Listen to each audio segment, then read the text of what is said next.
to the beaches of Maryland. We cover Liberia like nobody else does. This is Spoon 107.5 FM. From the top of Wologisi to the beaches of Maryland, we cover Liberia like nobody else does. This is Spoon 107.5 FM.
Okay, folks, pleasant good afternoon to you wherever it is you listening to us from and watching us from. We're live on Spoon 107.5 FM, also live on Fabric 101.1, and a host of other stations relaying us all across Liberia. I'm excited. I've been excited for weeks now, but the excitement level has gone up the roof, as today we premiere the Pulse here on the Spoon Network. This is our flagship afternoon program and is going to cover every sector here in Liberia. So the Pulse is not just about politics. We are going to future educational experts. We are going to future business experts. We are going to future civil society leaders. We are going to feature everything here in Liberia, in position, out position, no position. Everybody's welcome on the Pulse. This is where the heartbeat of the nation is heard. My name is Diamond Slanger. So all you need to do is kindly do share the live podcast. Do share the link to your friends and your family members all around the world. We're getting a lot of offers. People want to relay this program on other stations across Liberia. That is a plus, and it's also a business opportunity for you.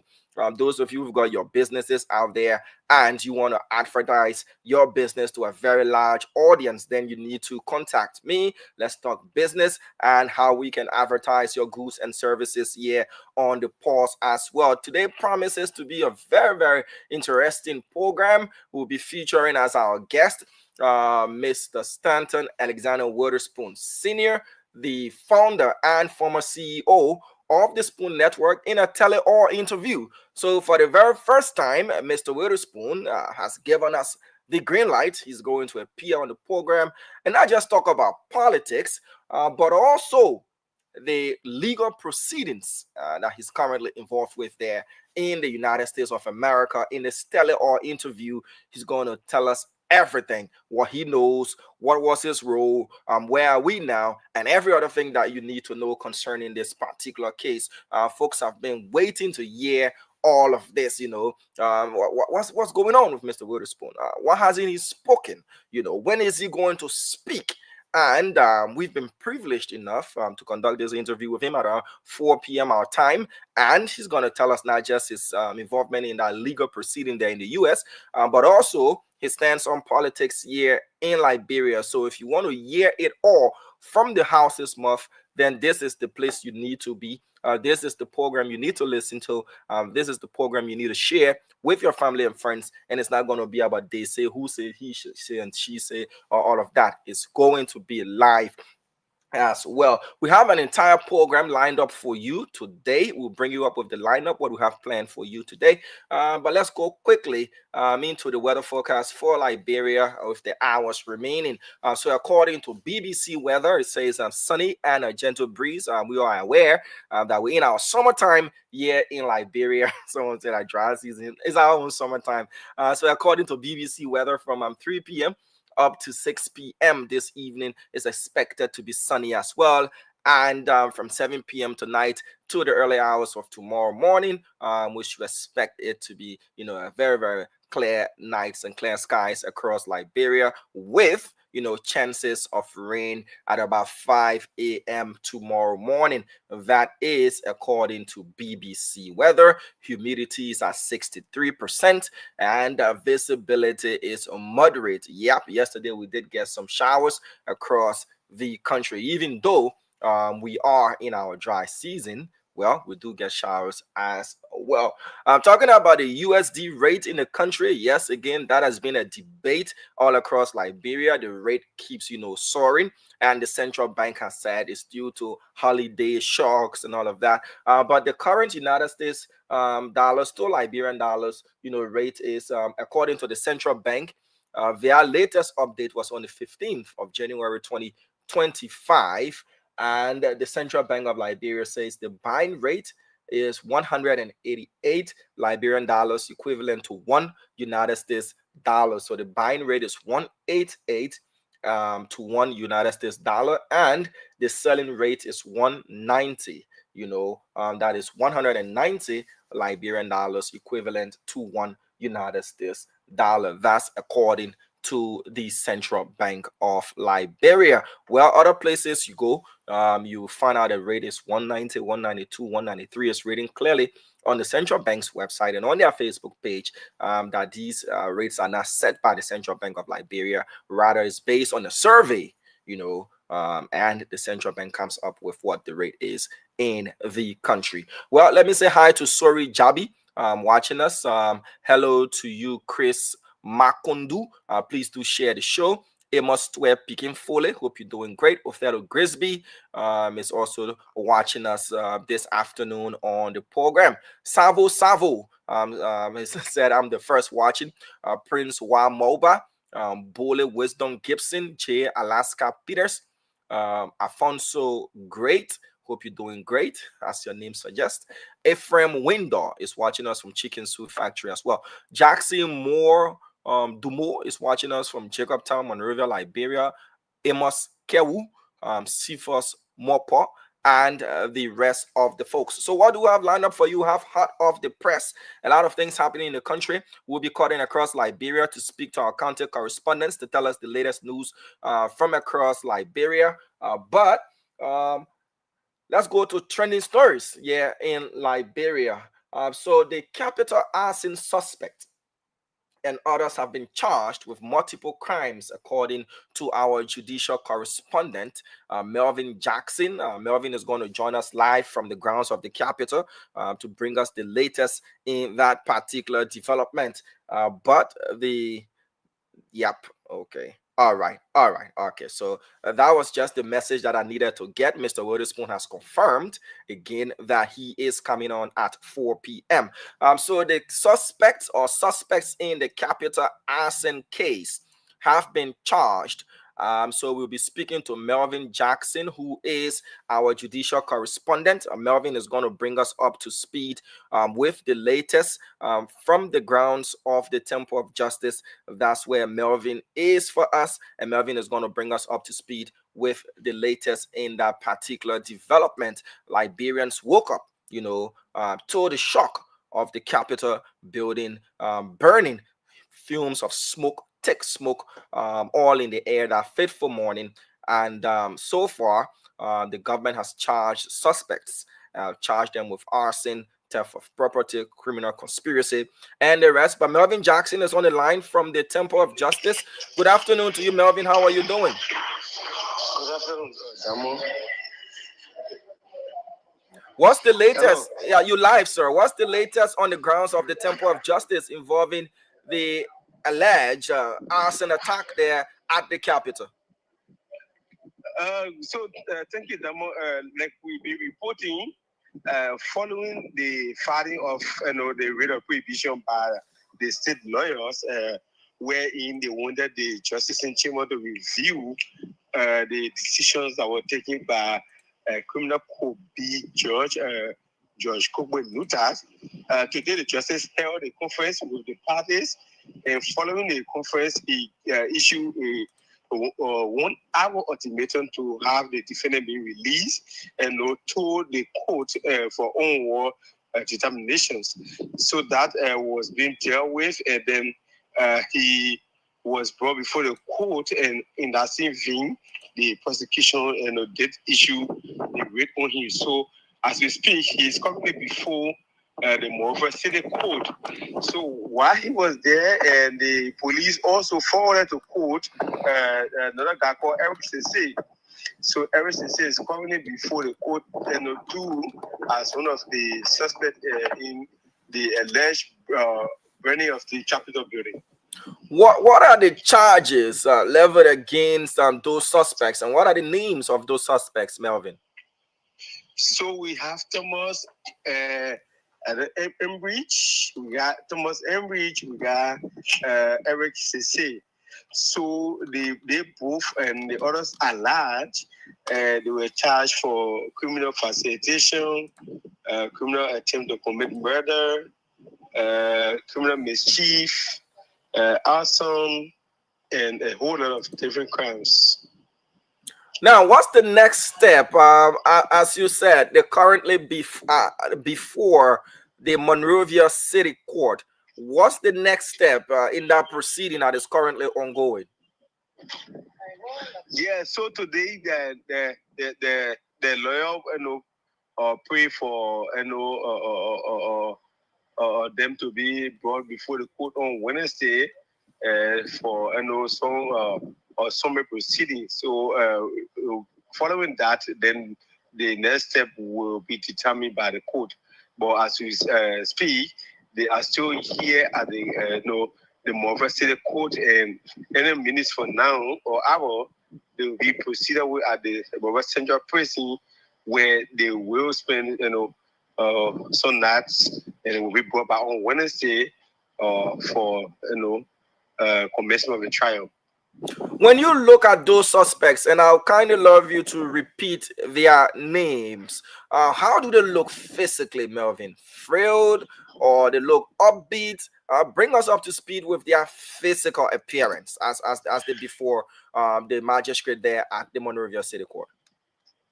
Yeah, so for Thomas, because that is how he being affectionately called Tom. If you look at his look, he being quite normal. Most especially since he was taken from the hospital where he was taken by the police authority at the AMR and the hospital for some medical checkup. So they are in good state from what I'm seeing. Whether or not there were torture or whatever speculations or whatever thing that have been reported, I cannot vividly speak to that to dismiss it or confirm it. But what I can say is that they are in cool state. They walk by themselves and were brought at the court here or by the court liaison office for any sheriff who went for them. Where were they taken from? That is a key issue of concern from Liberians home and abroad. Yeah, so for the both of them were at the central prison because for Eric he being going through police investigations. So that's one thing and that we need to know is that for Thomas, who is considered as a prime suspect, was not brought on the issue of charge sheet, as we call it, wherein police might have concluded investigation or whatever. But for Eric, he was brought on charge sheet. So the police concluded investigations and they brought him with investigative findings. And if you read the findings from what I've been going through minutes ago, what he told police investigators is that they both, he, Thomas and the others at large, plan to purchase gasoline wherein they will create a petrol bomb. Whose confession is that? Whose statement are you reading from according to the police charge sheet? The Cece guy. That okay. Is his confession. So he said after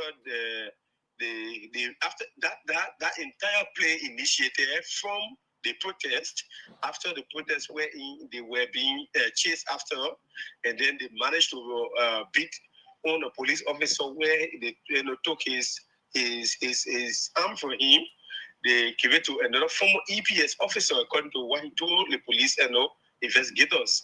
So the police gathered all the information after they wrote the county attorney, to have these guy gadgets, which is that phones, the other stuff, they search. So when they search it, that was how they saw the different conversation between Eric and this is a guy establishing all that they have planned to do. So they said with that plan went far as plan to buy gasoline to create a petrol bomb, and then that was how they created a petrol bomb, and the chop it at the place that got the entire place they burned down. Okay, Melvin. What the police said in a charge sheet. So that was the testimony from CC to the police linking this Eric guy who is considered the prime suspect and others that are still at large, that they are yet to arrest and bring before the court. Okay, Melvin, we'll reconnect with you concerning that particular development as you still remain posted there on the grounds of the Temple of Justice. Any new development, kindly do ping us so that we get back to you. No problem.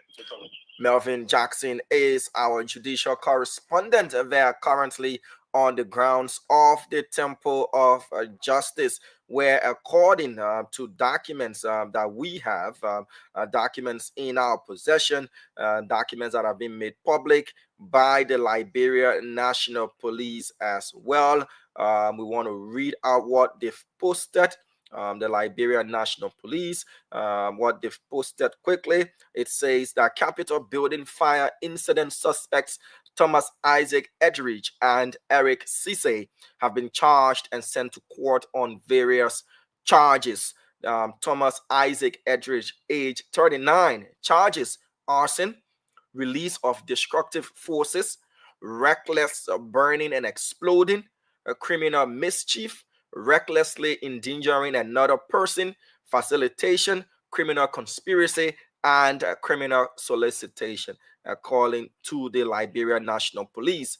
Eric Suse, age 39, charges are arson, release of destructive forces, reckless burning or exploding, criminal mischief, recklessly endangering another person, criminal attempt to commit murder, theft of property, aggravated assault, criminal facilitation, criminal conspiracy, and criminal solicitation.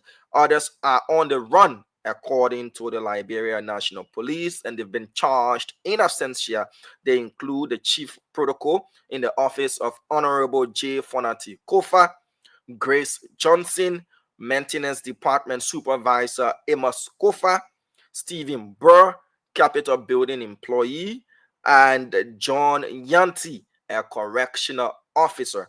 So according to the police, these are the individuals that are still alive, still on the run, but they've been charged in absentia. So a litany of charges against Thomas Eric Ettridge and Eric Suse and others. So that is one of the trending news here in the country. We still want to remain with law and order and the legal system, as now we move to another story, but this one is out of Liberia but concerns Liberia as well. So in the case involving K1, if you know the name K1, his real name is Lai Sekou Kamara, known as K1 or Dragon Master. He was indicted in 2022 for immigration fraud. According to court documents, he lied to U.S. immigration about his activities during the Liberia Civil War when he applied for a visa. His trial was set for January 21, which is tomorrow, 2025. But there's been a key development. We have Cyrus Hammond of the Spoon Network and New Narratives that is currently live in New York City to follow up on this particular trial. So Cyrus is going to bring us up to speed with the latest concerning this live from New York City. Good morning to you, Cyrus. I would have said good afternoon, but you're not here. Cyrus, Thank you. Thank you so much, Diamond Slangard. It's actually in the morning. It's 10:23 here in New York City. So I'm happy to be part of this great platform this morning from New York. Thank you. I've been following the show. You're doing extremely well, Diamond. Thank you so much, Cyrus, as you get acquainted with your new environment. But one thing you don't need to get acquainted with is your expertise when it comes to your media experience and skills. So bring us up to speed. What's the story surrounding K1 and how did we get here? So K1, he is a former led rebel general. During the war, his warden name in Liberia was K1. His actual name is Lai Sekou Kamara. He is known as K1 or Dragon Master. He's very notorious, especially around the Clarion, the Bushra Island area, there where he operated during the 2003 war. Led rebel committed, according to the Truth and Reconciliation Commission, committed committed the second highest atrocities in Liberia during the Civil War, next to Charles Taylor and PFL. And so K1 is what is known as K1, Lai Sekou Kamara. He was a general for led rebel during the 2003 war. So in 2012, he applied for non-immigration visa, and he was given the visa. And on that form, the question was asked whether he has been part of any rebel group. He said no. Whether he was involved with extrajudicial killing, he said no. Whether he was part of any vigilante group, he said no. And then he was given a non-immigration visa. He also used that non-immigration visa to apply for green card in the United States of America. and he was given that. And so, following U.S. Homeland Security investigation, he was arrested in 2022 at John F. Kennedy International Airport while trying to leave the United States. He was arrested and indicted for immigration fraud.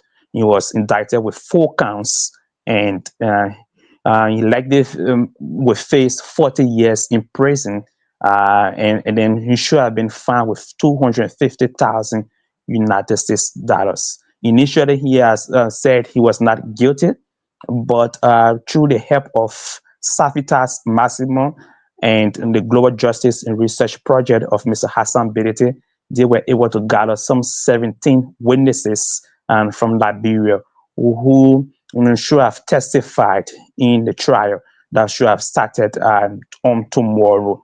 But when the 17 witnesses arrived in the United States of America, it then appeared to K1 or Lai Sekou Kamara that the prosecution team was out for business. So on Thursday of last week, he during a pre-trial conference with his lawyer, he pleaded guilty to all 4 counts of immigration fraud. So this is the 3rd trial in Philadelphia. What the U.S. government there's this principle called universal jurisdiction, where countries use to prosecute people who committed some sort of war crimes and crimes against humanity on another soil. But America is not signatory to that universal jurisdiction. So basically, what they usually do is they try to investigate you if you lied during your non-immigration process. They can prosecute you for immigration fraud. So basically, he was charged for immigration fraud, and because he said he didn't take part in any war activities in Liberia. And so if he had gone through the legal process, the witnesses should have testified to say, yes, this guy, K1, is widely known in places like Claratam on the Bushra Island. He committed a lot of atrocities in Liberia, and he is the first led rebel general to go on trial here in the U.S. So it is not a war crimes court prosecution. It is not a trial primarily based on atrocities committed in Liberia, but it's more of an immigration fraud trial by giving wrong information or withholding the right information, if I got the synopsis right. Exactly. It is not a war crimes trial. Okay, but these things also help, especially when you talk about the establishment of war and economic crimes court in Liberia. It also helps to give victims of the war some form of justice, but it is not actually a war crimes trial. But if you look at it cleanly, it will tell you that it's some form of justice for war victims. So he was charged for lying to immigration. So the Homeland Security has said that if he had admitted about his activities during the war, it was not possible that he was going to get the green card or he was going to be given visa to enter United States of America. But because he lied to U.S. immigration authorities, that's why he was given the non-immigrant visa, and then he used that non-immigrant visa and applied for the green card. He joins a list of former warlords or former active combatants during our country's civil crisis who have been prosecuted on foreign soil, whether directly for war crimes and crimes against humanity or for lying or to immigration in those countries. Now that he has pleaded guilty to these charges, what's the next step? It should have been 1 month trial. So what's the next step now, Cyrus? So there's a pending conference with because his lawyer has argued that Kamara himself is a victim of the Liberian Civil War. According to his lawyer, Kamara was recruited as a child soldier when his father was killed during the war, and it was how come he decided to take up arms to fight the war. So he's also a victim, and so he should be sentenced. His sentencing will be in May of this year. and because he has pleaded guilty, so the judge now will look at that. He should have served 40 years maximum in prison with 250 United States dollars. Is 250,000 United States dollars found, and he may likely be deported after his sentencing. So the judge, with on May of this year, come up with the sentencing, whether he will actually serve the 40 years or it will be a lesser sentence. That's what we hope to. But on Thursday, there should be another conference with his legal team. From that conference, will also give the judge insight as to how his sentencing will be. But what activists who have been calling for the establishment of war and economic crimes court in Liberia have said, people like Hassan Bedete have welcomed this sort of move by the U.S. government, and also by Kamara admitting and pleading guilty. They have also welcomed that. What they have said is that it's another form of justice for war victims. And what they have also said, Mr. Hassan Bedete, they should serve as inspiration to the government of Liberia to speed up with the process of war crimes in Liberia, so that victims of the war can get justice and Liberia can Okay, bring to closure of this entire war activities. Okay, Cyrus, thank you so much. We will be connecting with you throughout your stay there in the U.S. to follow up on that particular proceeding. Cyrus Hammond is live from the Big Apple there in the United States of America. Have yourself a wonderful morning, sir. Thank you so much, Diamond Slanger. So there you have it. Cyrus bringing us up to speed with the latest there involving Lai Kamara, known as K1, who, according to court documents, did withhold or mislead Homeland Security in his quest to acquire documents there in the United States of America. He has since pleaded guilty to those charges and is expected to be sentenced in May. The prison length, the time there is anywhere between 40 years, but we'll be following up on that particular story. So next up, if you're just joining us, we'll have our guest, Mr. Stanton Alexander Witherspoon Sr., the former CEO of the Spoon Network and lead moderator of the Spoon Talk, appearing as our guest at 4 p.m. So we'll have approximately 28 minutes to bring you up to speed what's hot off the press in Liberia, not just Montserrado County, but we'll be cutting across the country to speak to our county correspondents. If you're just joining us, this is the premiere edition of The Pulse here on the Spoon Network. This show comes your way now every Monday to Thursday, 3 p.m. to 5 p.m. local time, 10 a.m. to 12 p.m. U.S. time, or some parts of the U.S. there. So today, a very high-profile meeting was held between the government of Liberia and officials of the Millennium Challenge Corporation. The delegation from the MCC meeting the Liberian government was headed by the Millennium Challenge Corporation Managing Director for Africa, and the U.S. ambassador to Liberia, Ambassador Mike Turner, also formed part of the delegation that met with the Liberian Minister of Finance and Development Planning, Honorable Augustine Kwehe Gafwan. On the 19th of December 2024, the MCC released a list of countries that had qualified, or eligible countries that had qualified for the processes that leads to getting an MCC compact in the tune of over 500 million United States dollars. The government did post that information.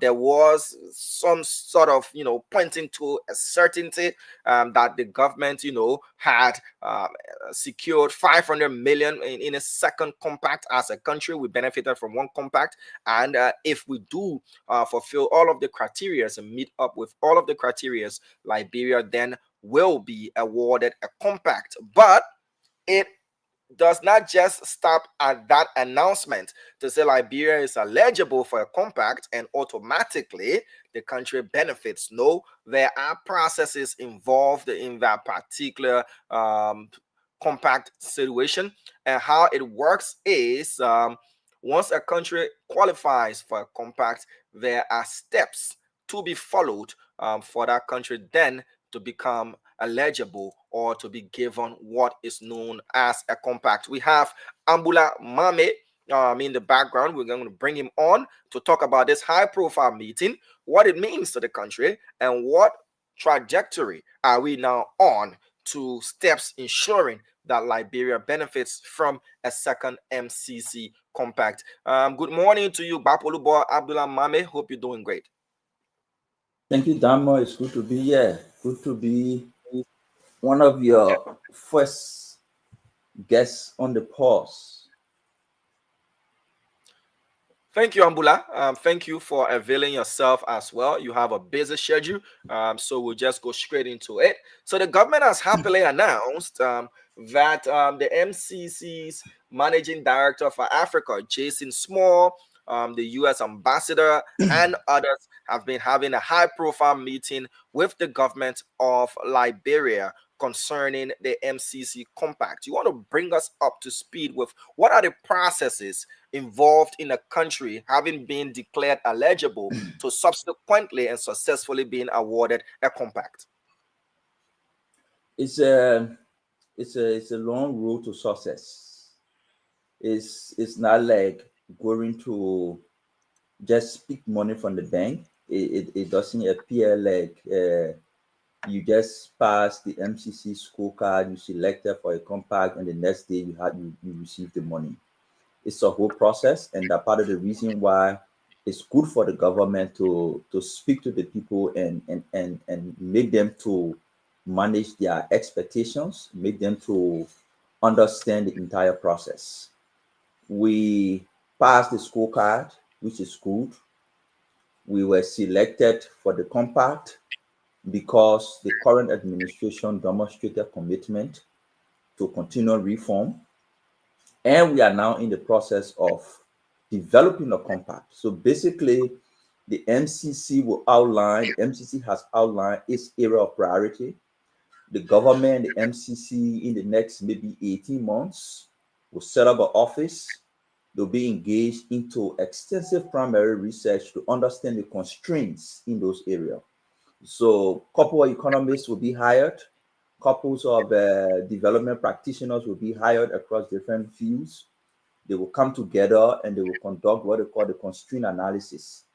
They will try to understand and diagnose what the real problems are in the specific sector they are looking for infrastructure, for example. And they will understand what the constraints are, where are the places MCC can invest resources and get maximum return in terms of benefit to the country. What are the constraints to those places? They will analyze those constraints. So for the next 12 to 18 months, depending on how fast they go, depending on the capacity they have in the country, depending on the movement and the speed they can do the research, they will diagnose the country problem in 2024. It's like a whole diagnostic.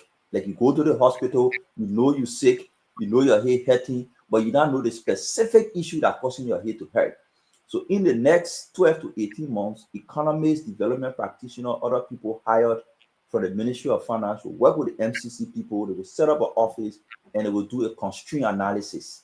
They will diagnose Liberia problems, say these are the key constraints to growth.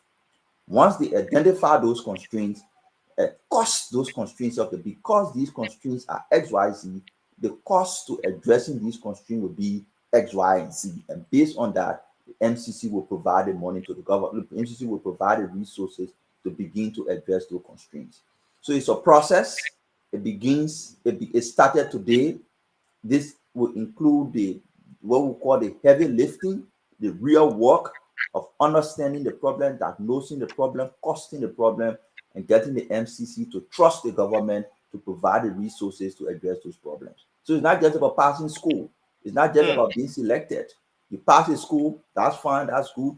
You selected for the grant, that's good. But the real heavy lifting is how do you diagnose the problem, cost the problem, and within that period of time, that particular 18 months, while you're doing that, how you continue to show commitment to good governance practices. Then at the end of the day, you receive the funding. So there is a probability of Liberia if we do not continue to build up on these gains that are being made: good governance, rule of law, access to education, access to courts, and the rest of these things. Those thresholds that are set by the MCC, we do run the risk of not being awarded a compact. Yes, that is the message to the government, different government stakeholders and different government institutions whose inaction or action are tied to the MCC scorecard. So if I were the Minister of Finance now, or somebody working with the MCC, I would be identifying the key indicators that MCC can track. What are the perimeters? What are the requirements? What are the requirements for those different indicators? And working with the different government ministry and agencies to ensure that they take action to not fall short of those requirements. But to answer your question, yes, there have been instances where countries are selected for the compact and they don't receive the compact. There have been instances where that happened, and it's only because governance process in the country degenerates, commitment to reform degenerates, and because of that, the MCC will not invest some money into a country where they see governance and commitment to reform degenerating. For example, I can give you, ask your question. No, go ahead, mommy. I'll ask my question after you. For example, that's why we told people just passing the code scorecard is good. It's just the first step, but it's not a guarantee. For example, let's take Guinea as an example in this case. Say Guinea passed the scorecard. Fine. But at the time of making the decision to award a grant, Guinea is not in any democratic situation. There's no commitment in Guinea to any democratic reform. They will not be selected for a grant, even though they passed the scorecard. You see my example? Mm-hmm. So even though Liberia passed the scorecard in the past, if the current administration did not show commitment to reform, did not show evidence of commitment to continuous reform, Liberia would not be selected for the compact, even though Liberia passed the scorecard. The next step, even though Liberia was selected for the compact, if we cannot continuously show that commitment to reform, if we cannot develop a convincing constraint analysis and cost it well, Liberia will not get the compact. So it's a long process that only begins with passing the scorecard. The heavy lifting is now, and if I were a finance minister, I would call all the different sectors, identify the criteria, identify the benchmark, identify the indicators, and make sure I have a team that is monitoring each of these indicators every other month to ensure we are on track. Otherwise, it would just be like, how do they call it? Ian Worry. We pass a scorecard, we selected for the grant, but we don't receive it. We don't hope for that. We are optimistic we'll get it, and that's what we all pray for. Now, this meeting, like when the country was announced as one of those eligible countries on the 19th of December 2024, that was news that the government released, and it pointed to more of a certainty that this was going to be cash in hand. However it is, how pivotal is getting a compact to a country such as Liberia's developmental goals? Damo, the compact is up to 500 million. I mean, up to this point, you can't be sure how much Liberia will receive, but it's up to 500 million. It will be based on your constraint analysis and how you cost it, and the MCC own willingness and understanding of what you are faced with and to what extent they want to trust you with certain amount of money to operate. It's not a small gain to be first selected for the compact after demonstrating commitment to continuous reform. It's a gain not only it's not only restricted to the money you receive. International investors, international organizations, people who are interested in countries, third world countries like Liberia, when you are recognized as a country under the MCC program, your rating increases. People then believe that your country is ready for business. Because go back and look at the MCC scorecard indicator. They're talking about good governance, they're talking about transparency, they're talking about accountability, They're talking about creating an environment for private sector to thrive. They're talking about fiscal transparency. So these are things that investors are looking for in a country to invest. So when you pass MCC scorecard, selected for a grant, in the process of developing the grant, it's not only the money that comes from MCC, other investors, other partners see you as a trustworthy and convenient partner for business. Ambula Mame, let me just jump in quickly. I know you pressed for time and we also need to move to other issues. But the rule of law is one of those indicators, key indicators when it comes to the MCC scorecard. Looking at what has ensued up Capitol Hill, how it played out, protests, suspects accusing our national security agency of torture, and the rest. When you look at the Capitol, impasse, is it something that might have an effect on us as a country if we are to maintain those standards of working towards getting a compact? I mean, you can describe what happened in different ways. Somebody can describe it as a political impasse. How do you draw that action in the legislature among lawmakers as a policy of the government against the rule of law is two different things. When a government, for example, adopts an attitude or a posture against the rule of law, is different from group of lawmakers in disagreement over political choices on who become a speaker. That is an isolated case compared to a state-sponsored action against the rule of law. Two different scenarios. So these people, MCC, US government, other people who track these indicators, they are aware that what is happening in the legislature is a political battle between two forces. It's not a policy of the government. It's not something sanctioned by the government. That's one. Two, and important to note is you make claims about police violence against somebody. Those claims are as good as the justification from the police themselves. If somebody is bleeding blood, like we heard one of the person who was arrested say the bleeding blood, but if you are bleeding blood and you're running on all the radio stations and conducting interviews, then people worry about how are you bleeding blood, but you're not in the hospital. You're vomiting blood, but you're on all the different social media platforms explaining ordeals. People who bleeding blood because of internal bleeding, most of the time will find themselves in the hospital.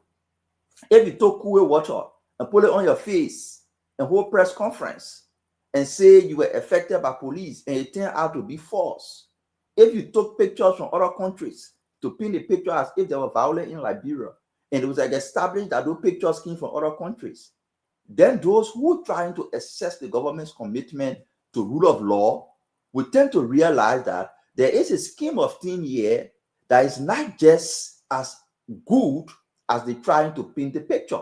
But yes, to your point, the government needs to be careful, not because of MCC scorecard alone, but the government needs to uphold rule of law. The government needs to ensure people's rights are protected, not only because they expect money from MCC, but because it is the right thing to do. Whether MCC money or not, it's the right thing for government to uphold rule of law. But what happened in the legislature among lawmakers cannot be termed as the policy of the government against the rule of law. It's a political fight among two groups of people.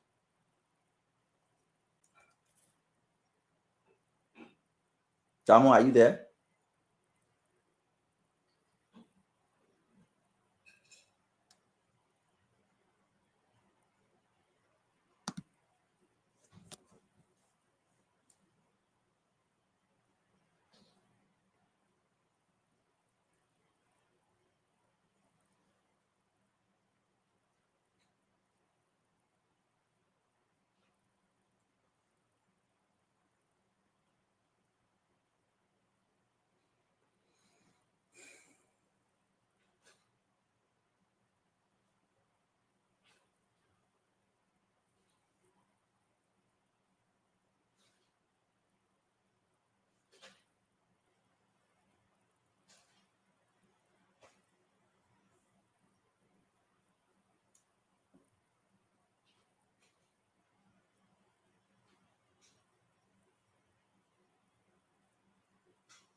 Okay, folks. We do apologize for that break in transmission. That was due to technical hitches. Remember, yesterday we announced that your favorite show, 101 with the CEO, couldn't be aired due to some technical glitches, and our technicians were working around the clock to resolve that. But thank goodness we back up and running. And it will permanently be resolved at 4 p.m. That's in about 8 minutes from now. We will be playing host to the former CEO of the Spoon Network, the founder of the Spoon Network, Mr. Stanton Alexander Witherspoon Sr. He's in the background, I can tell you. So what you need to do is to share the live podcast with your family and friends. For the first time, he is going to speak publicly. He is publicly going to speak about his legal proceedings there in the US. We'll also talk politics, the current state of our country's governance, as well as other issues. So all you need to do is to share the show. Ambula, thank you for holding down the fort, as we were trying to sort out our technical glitches. But folks, I can tell you for sure, Witherspoon is in the background. He is going to appear. I got a lot of text messages, mommy. People were asking whether or not, we posted the flyer. Is he certain to appear? Is he going to talk about his legal proceedings? Where is it now? Am I even fit to ask the technical and hardball questions? And I laughed when it came to that point. I would love for you to hang a bit, for us to have this conversation with Mr. Witherspoon. It's a moment of truth. Mommy, just to wrap up on the MCC scorecard issue, is it a good meeting for the country? And is it a cautious step that we should be taking as well if we do want to eventually be awarded? A cautious step, I will use your word, it's a cautious step. It's a very good sign that the MCC is on the ground. They're putting in place all the mechanisms, setting up the office, beginning the process of recruiting people to engage into the diagnostic, to understand the constraints and cause those constraints. While that process is going on, we stand the risks. I mean, there's a possibility, it has happened before, that you can be selected for a compact and eventually not receive the compact because democratic governance in your country decline. Hopefully that will not happen. We are very optimistic, but while we are optimistic, we also calling on the government to make sure that they put into place a mechanism to track on their own, identify the different government ministries and agencies, track on your own the indicators, follow up on them over time, and let there be an intentional effort to ensure that these indicators are met, these indicators are not violated, they are not breached. Not only because of MCC, but because it is the good thing to do, and more than that, when you have MCC in your country, it's an indication that you are ready and ready for business. The story is, if MCC can trust you to invest, other investors will trust you to invest. So the onus is on the government of Liberia to make sure we keep soaring and making good marks, not just for MCC's sake, but for the progress of our country as well. So folks, this is the pause. This is the premiere edition of the Spoon Network's flagship afternoon show, The Pause, and this show is going to cut across all sectors in Liberia, not just politics. We'll go to the educational sector, we'll go to the agricultural sector where Mame is an expert as well. We'll go to the tourism sector of our country, and we'll go to the civil society and justice sector of our country as well. We'll touch everywhere, and everyone is welcome on this show.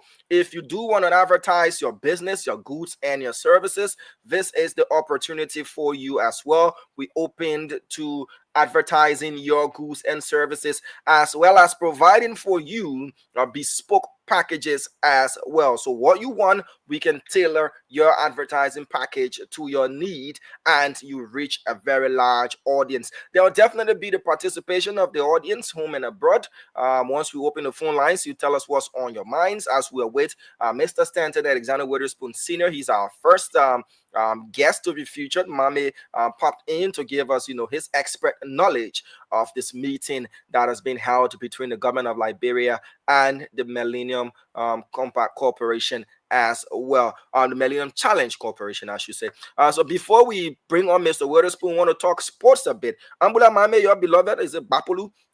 Is in town. I saw your team this morning. They're one of the early arrivals, and that is good, in terms of preparation. That is good. I'm getting text messages from all sides. Someone said I should have brought somebody from the other side to talk about the compact. Well, as I said, this program is open. If you want to be a guest on the show as well, you can reach out to me. My handles are just below the screen scrolling.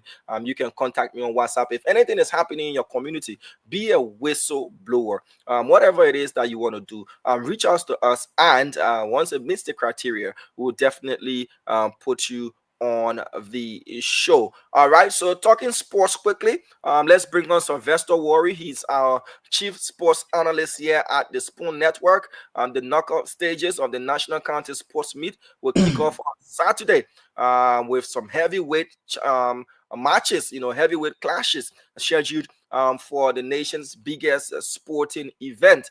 On Saturday, the first football match is between Maryland County and Bapulu. I'm sure you'll be watching. It will be of interest to you, Mame. And then at 4 p.m., we have Lofa County going against Bone County. That's for Saturday, the 25th of January, 2025. On Sunday, Mine Grand Jide will be going against Grand Cape Mount County at 2 p.m. Definitely be there in support of the boys from the Jide Mountain will be there. The Jide boys will be there. And Nimba County goes against Margibi County. That is also a very good match to watch as well. Nimba is undoubtedly the giants of the National County Sports Meet footballing competition, and they'll be going against Margibi County as well. That's a match for you to watch. But there's been some challenges. We've heard of Grand Bassa County filing a protest. We've heard of rules being announced. But let's connect with Sylvester Worry. He's definitely going to tell us the latest concerning preparations for the beginning of the knockout stages of the National County Sports Meet. Good afternoon to you, Sylvester. How are you doing? Yeah, let me say good afternoon to you, Dano, and it's good to be on your show, The Talk. Okay. What's the latest National County Sports Meet? The knockout stages begin on Saturday. Bring us up to speed. We've heard of protests. We've heard about protests being withdrawn. We've heard about rules being reiterated or new rules being introduced. Just wrap it up for us quickly. Let's go to the rules. The Ministry of Youth and Sports recently announced that a lighting will be restored at the famous Samuel Kayando Sports Complex by March of this year. They already have a contractor, Greenfield, and the technician were in Monrovia weekend to inspect the facility. So work will commence very soon, and by March of this year, the FKD will be selected up to host next game with FIFA approved elections. So Nana, when in a net, no football can play on SKD. No, there will be no next game for the Damon, like the records there. So that's the reason for which the organizers have said there will be no extra time in this year national county sports meet, especially the quarter and semi-final matches. So right after the 90 minutes, just in case of a draw, the two teams will proceed to sanitation part. So no extra time. Like last edition, we had a mix of different rules being introduced during the middle of the tournament. So now it's clearly stated that if there is a draw, whether a goalless draw or a draw with goals, no 30 minutes of extra time, straight to penalties because we might be losing daylight. Yes, and that's the case for the quarterfinal and semi-final matches. For the final, yes, the organizer haven't said anything, so we may like the extra time just in case there's a draw in the final match. Okay, because the final undoubtedly will begin earlier than these quarterfinal and semi-final matches, but we don't want to preempt whether or not that rule will apply. Has any team filed a protest, and if so, where are we? According to the organizer of the National County Sports Meet, there have been no protest as of now officially filed before the organizing committee. They heard of bouts of protest, but there's nothing official of now. You know, the following bouts of 1-1 draw with Bomi County in Kakata State Mandiri County, a score that did not favor Bambasa to progress to the next stage of the competition. Officials from the county alleged they filed a protest, which the organizer said happened on the team sheet, but nothing has been made official because you need to pay the protest fee and then do an official communication, letter. Okay, so Graham Bassa, we just heard rumors of they filing a protest, but it has not been official. So as it stands, is it that protest was against which county? Bomi? Bomi County, yes. Okay. Bomi County is saying they got the permission of the organizer to replace their two injured players, during the match. Two of Bomi County players were stretched off the pitch. So they wrote the organizer asking that those two players be replaced. Something according to Bomi, the organizer accepted, and that's how the procedure to replace the two players was simple from FC Facet and of course 1-2. Okay, just quickly before we let go of you, there's been this problem of the stadium being overcrowded, complimentary VIP or VVIP tickets being given out. People don't get their right seats and all of these things. What have they said concerning overcrowding of the Samuel Kayando Sports Complex for these knockout stages of the National County Sports Meet? Well, according to insider at the Ministry of Youth and Sports, that is something the organizer is taking into serious consideration, and talks are ongoing to see if they can outsource the quarterfinal, semi-final, and final matches of the National County Sports League to a company who will take charge of the supporters or fans going to watch the match.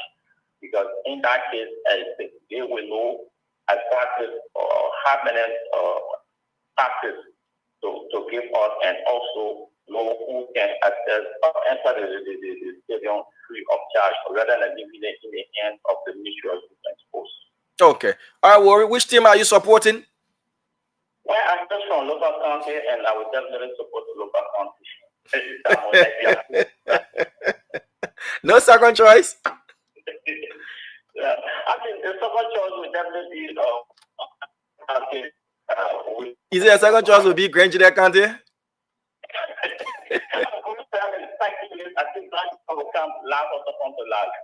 No problem, Warri. We've got enough supporters to support our country. Thank you anyway for bringing us all this. We say they can play next year at SKD Nana when it's 5-6 o'clock like that. You pack your football boots, your go. Just charge your phone to make sure you find a road to get things done. Okay, we're hoping and praying. It was good being on the first edition of the post. You're always welcome, Sylvester.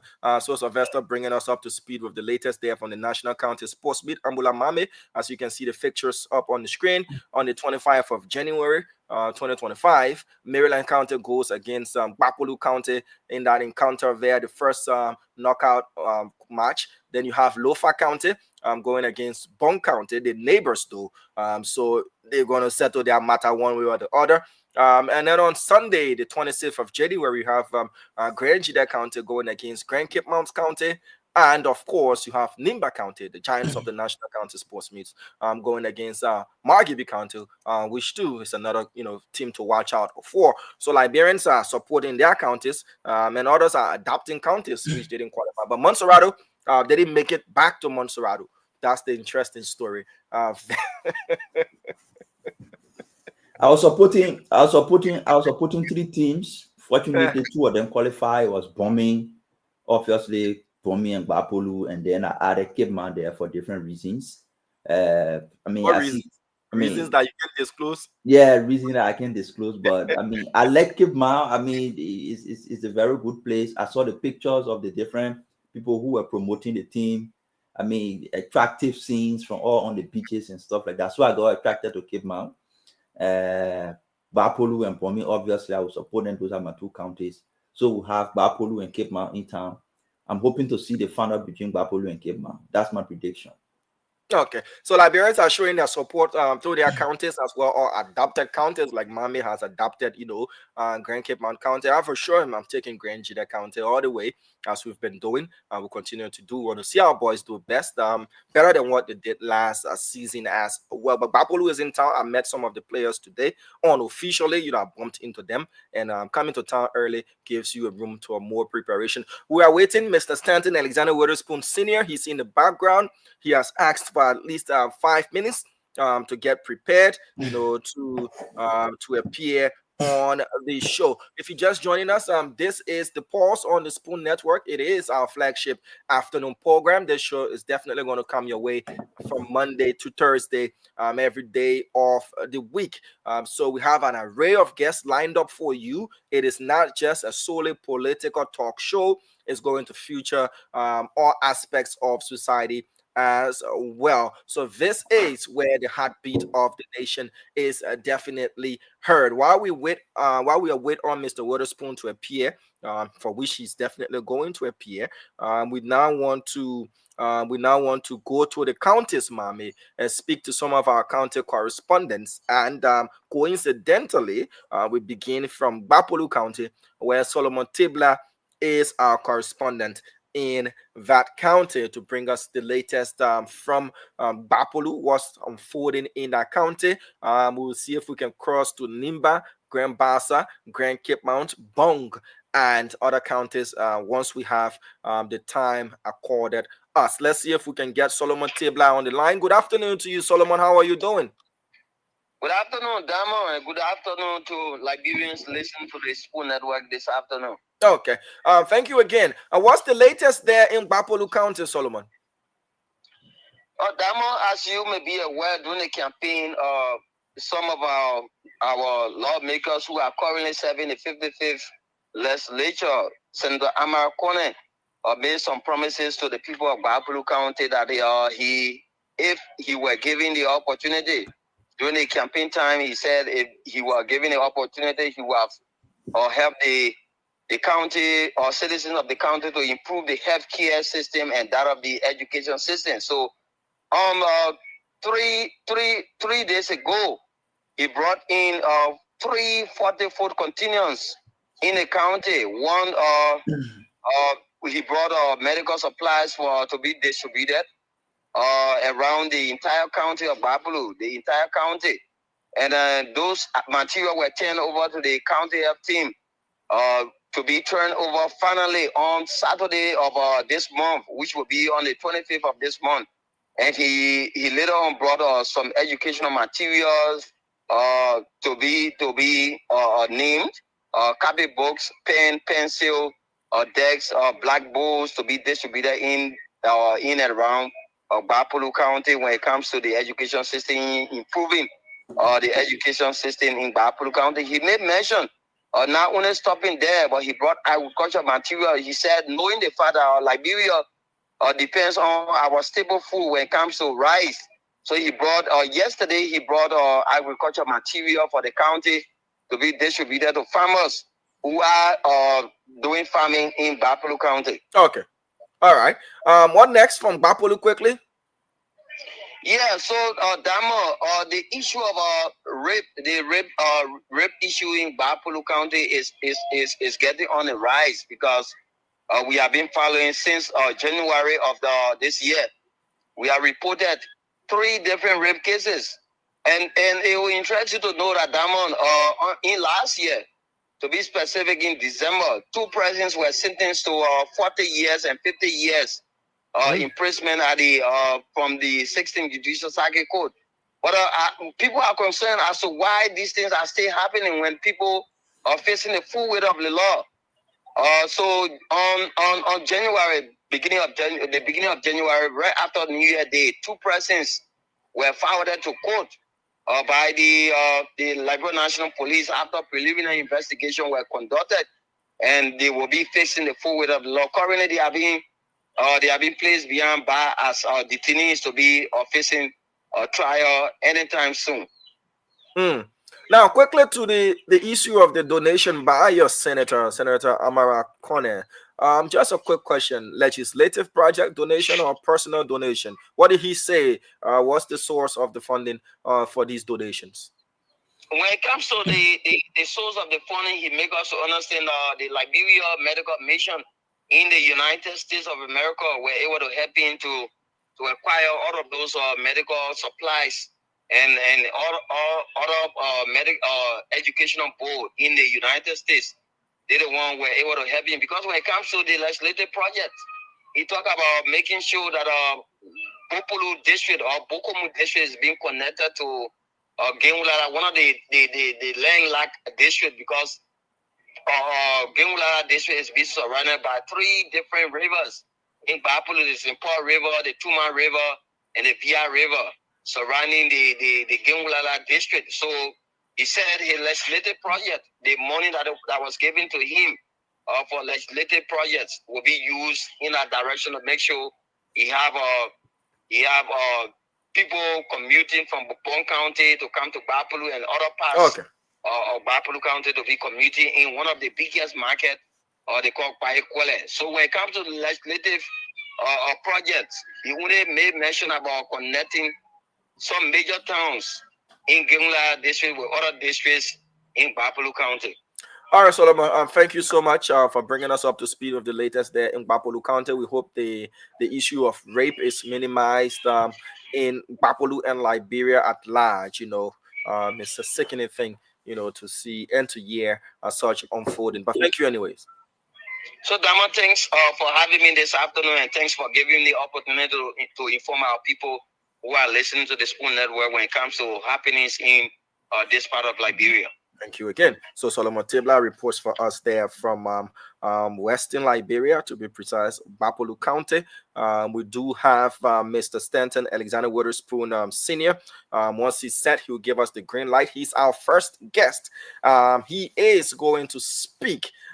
Today, when I say speak, he is going to speak. He has planned to speak. So he's poised, and once he's ready, Ambula, I can see him. He's going to give us the green light. So you need to share the show. Since 2023, January, Liberians have been asking, when is he going to speak? He's always speaking about government, he's speaking about politics. When is he going to talk about his own case, his involvement? Why is he silent? He has decided to speak today, and once he's ready, I'll bring him on and we'll have this conversation. What you need to do, he has given me the thumbs up. What you need to do is to share this show. So the man of the hour has arrived. So you need to share the show. Please do that. Please share the show with your family and your friends. For many who doubted, that he wouldn't have appeared, he has honored our invitation to appear on the pause as our very first guest.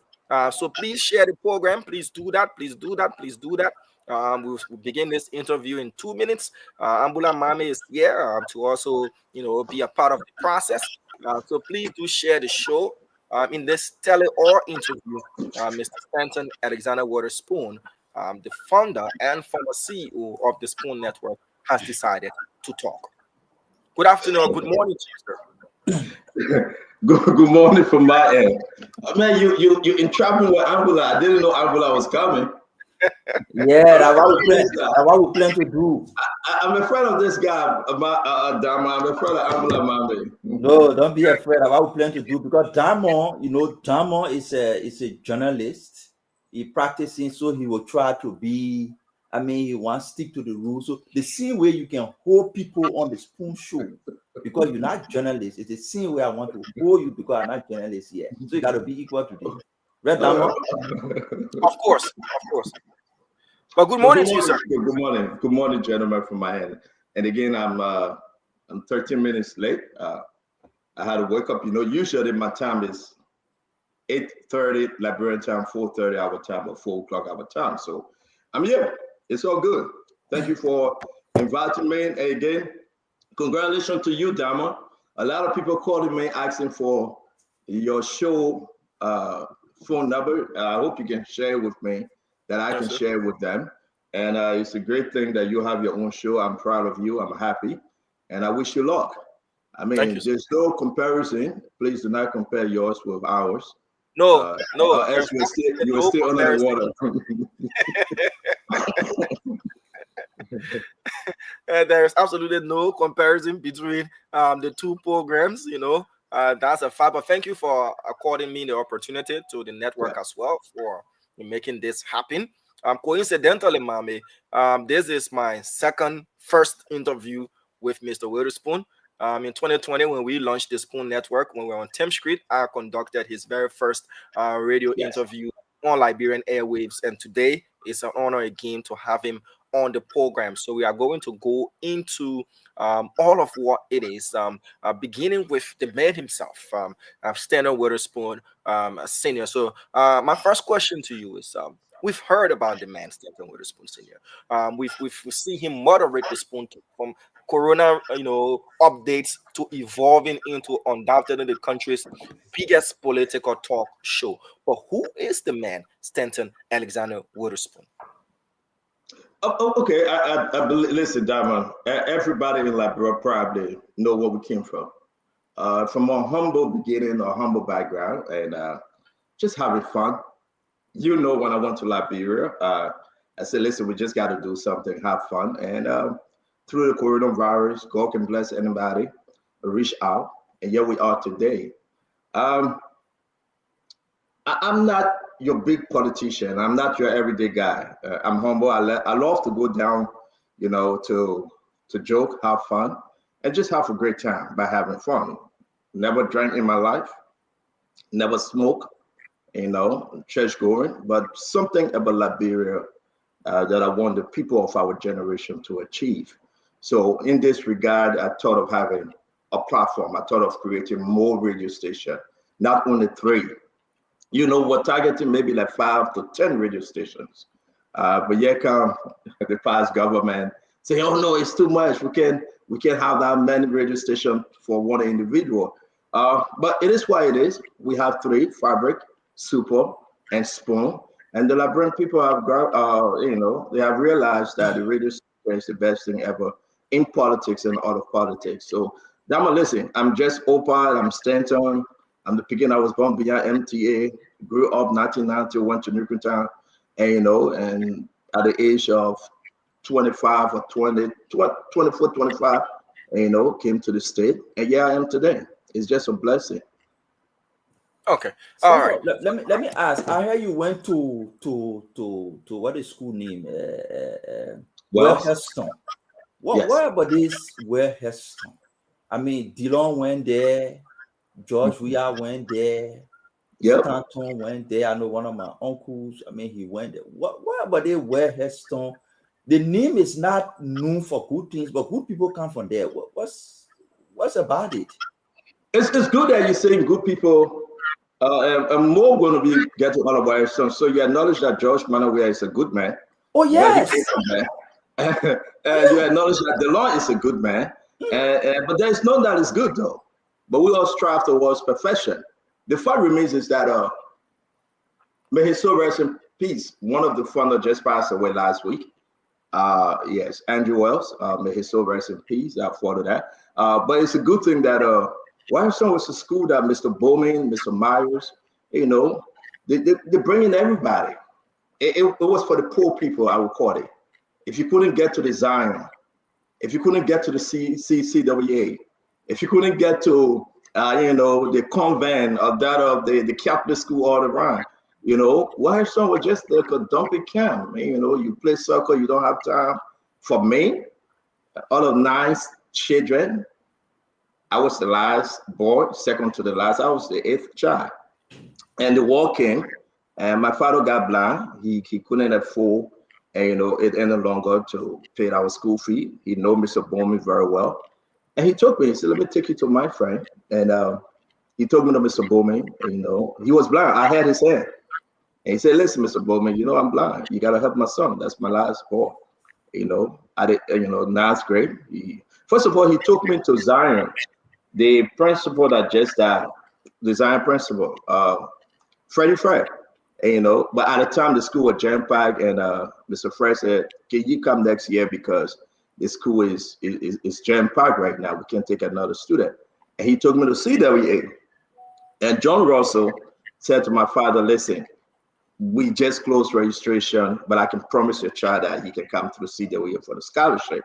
But I couldn't wait the whole semester, so he took me to Mr. Bowman. And imagine, it was poverty, Mame. It was poverty, Damo. Imagine from Zion to CWA. And Mr. Bowman said, the only space I have is the afternoon. At that time, they called me Alex because my middle name is Alexander. You know, he said, listen, you don't mind attending the afternoon school, and we can give you full scholarship till you get out. And, you know, and my father shed tears. You know, he cried because, you know, my father was, may God bless his soul. And Mr. Bowman, Mr. Myers, they gave me the scholarship, and I attended Wellstone from 9th grade to 12th grade, graduated April 3rd, 1995, and the rest is history. You know, but we are grateful to those people that came in our life and helped us, and you know how it is. Can any good thing come out of Nazareth? If you ever read the Bible, Yeah. it say come and see. So Wellstone produce a lot of good people, a lot of smart people, and a lot of wealthy people, and don't take it for joke, because when you get in there, it's competition based. You want to go to the highest, and that's why you see George Mano, we are Darius DeLong. Laugh all you can laugh. He's a senator today. You see Stanton Witherspoon, you know, and we are blessed. We are grateful. And Paul Kennedy likewise came from Wellstone also. So Yeah, Damon, take care. Yeah, Mr. Witherspoon, in January of 2023, precisely, I'm looking at this document that is dated January 12th, 2023. An indictment was drawn against several individuals, with few included, you know, for committing wire fraud. And we all know how it evolved up to now. My first question to you, sir, how involved were you in this indictment scheme, in all of the investigation that led to your indictment? How involved were you in what the state put against you? So that one thing you should understand is an ongoing investigation, and the case is ongoing. I'm limited to what I can say, but what is in the indictment and what is in the paper, you should understand that we can only speak of the surface. Everything else, I will have to just wait. And trust me, I really want to tell the story. And people say, oh, you got to write a book, you got to tell the story. Indeed, I really 100% want to you know, to tell the Liberian people my involvement. But it just started on the 25th, 2023. You know, my wife's birthday was the 24th. Like this, January 24th. I had Jacob McCarty. He was at my house. We have fun. Went to Delaware, came back. You know, I said, Jake, I'm tired, man. Jake said, my man, I gotta. I'll see you tomorrow, my man. I said, okay, Jake. Yes, the car key. And, you know, I see you tomorrow. I said, "My man, you sure you want to go? You don't want to stay?" He said, "No, my man, I gotta go. I see you tomorrow." I said, "Okay." And Jake took the car, we left. The 25th, with her banging on the door. But prior to that, through the legal process, you are aware of situation surrounding the whole incident, and the police said, "Stanton Witherspoon, yes, yeah, I am." They read the documents, and they said, "Okay, we call your lawyer." Of the legal process, it should be, and so we got to go to the office. We went to Cherry Hill. Called the lawyer because the lawyer was informed prior to the incident. It wasn't something surprising, but the day was surprising, by the way, as to when, because a lot of connection with the school that I bought, like 2 schools that I bought. One of the school was involved in something because of the co-owner. I'm not going to call anybody's name, and we just got to see as it is. So when they told me the lawyer got involved, everything was televised, because the case is a Florida-based case. And then after 3-4 hours, the lawyer through the legal process, I told my wife, my wife was there to call her to say, "Okay, sign up for your first month. And on such and such day, you guys have to go to Florida." So that was the beginning. But I was surprised when people say, "Oh, they had a helicopter up over the house, they had this, they had that." No, very, very 4 hours proceeding, register everything, did everything through the legal process. And then my wife and myself came home and the legal process began. But it was shocking in a way that because just after my wife's birthday, after the celebration, it was shocking. But thank God, though, through it all, the legal system in Liberia Dama is a unique one. The legal system is one that actually, prove itself to be transparent. It's not a witch hunt. And then we have to continuously provide information, documentation, cooperation, and everything else. So I heard a lot of people, but they have some good people coming up, reaching us. Stanton, we heard, and they have some other individual making up their own story. But each time I speak to the lawyer, she said, "Don't worry, these things happen." And that's the beginning on the 25th of January, 2023. Let me ask you, Stanton. I mean, prior to the case, before the case, and now the case, I mean, how's your state of mind before the case and the case? Just stumble over that. This man was lively on the show, and talking. There's this big case on him. He's still the same, at least from what they see. But I want to go into your mind now because pictures and videos don't say all the story. How's your state of mind before the case and your state of mind after the case and within the case process? How do you balance yourself and your life between those two places? How will you describe it first? How was it before? How is it now?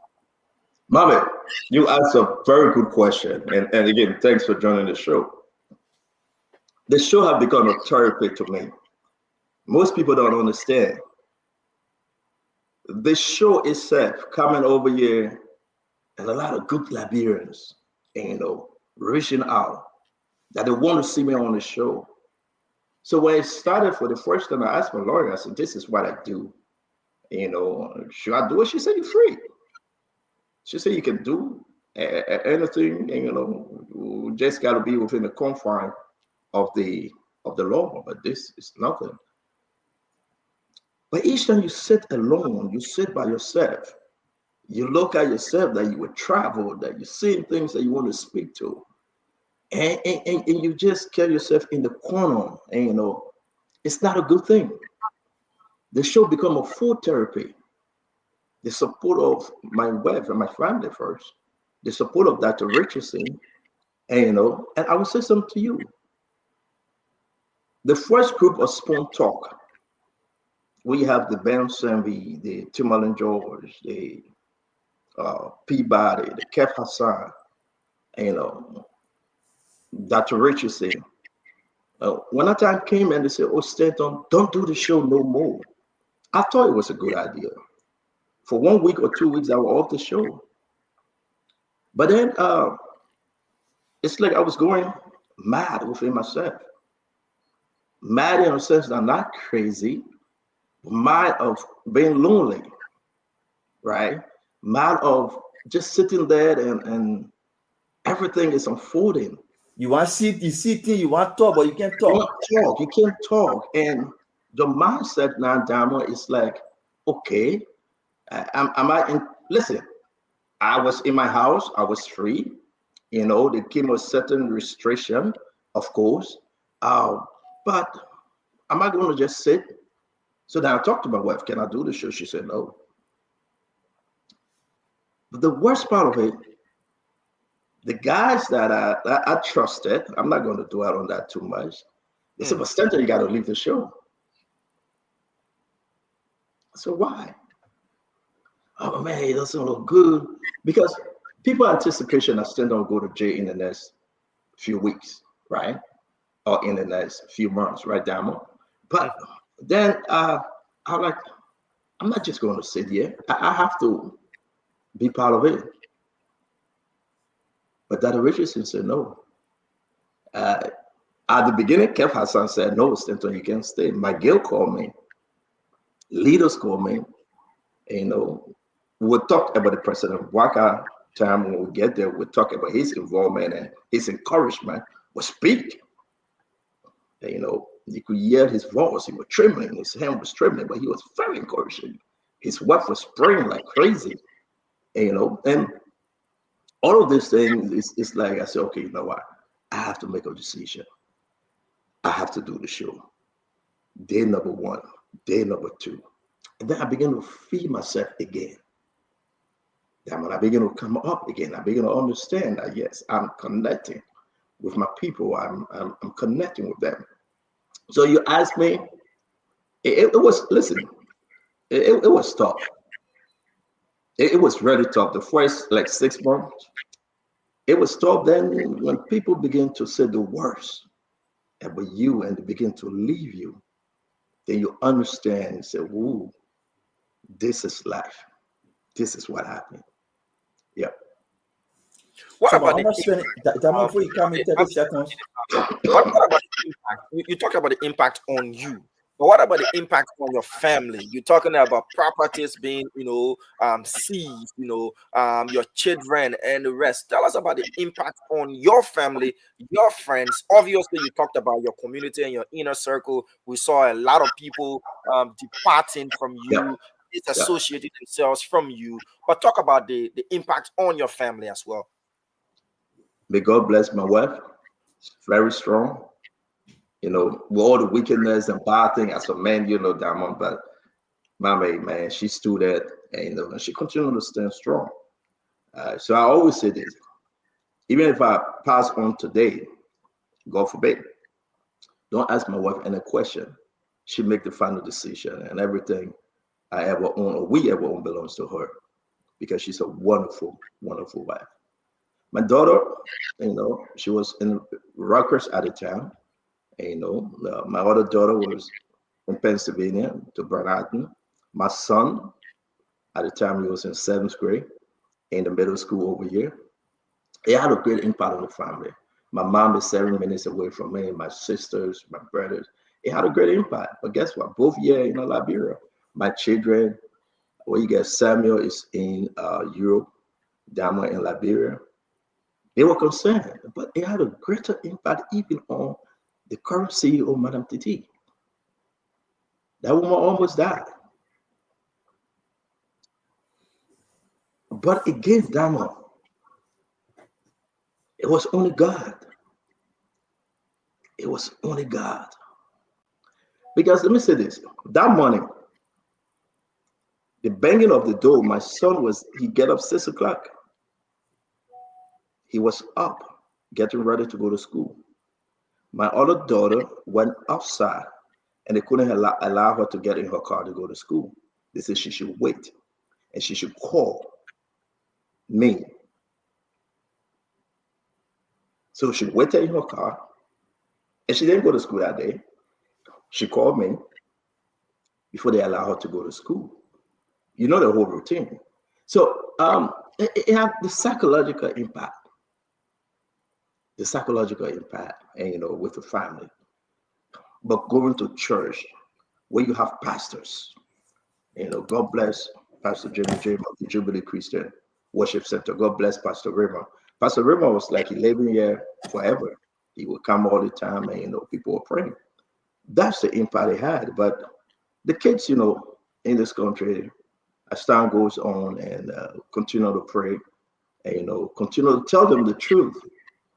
Tell them the truth. Don't never tell them, say, oh, that's the no. Tell them the truth.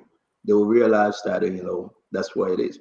But it had a serious impact, Dama. But God have transformed us. He have taken us to a whole another level. And the family, you talk about properties. And that's another thing. I saw people say, oh, they took all of Stanton properties, 13 properties. People are creating their own address in Georgia, or address in Florida, address in Arizona. I said, listen, bro, I don't have any property in those states. But Dama, God is good. All of the properties, all. Stand up. Before you get to the property area, I mean, Yes, sir. I want us to, Damo, with your permission, man. Yeah, sure. Go ahead, Before we get to the property area, we're talking about impact. Mm-hmm. How are you connected to people who were victimized in the process, people who felt hurt? How have you engaged with them, if any means? How do you feel about them? How do they feel about the situation? Is there any connection with them? Have there been any situation where you connected with them and have a conversation about the way they felt? Talk about those who one way or the other felt hurt. So, Mommy, I can't go into it. Okay. I cannot. The first day in the process, you will have no conversation with them because it's ongoing. None whatsoever.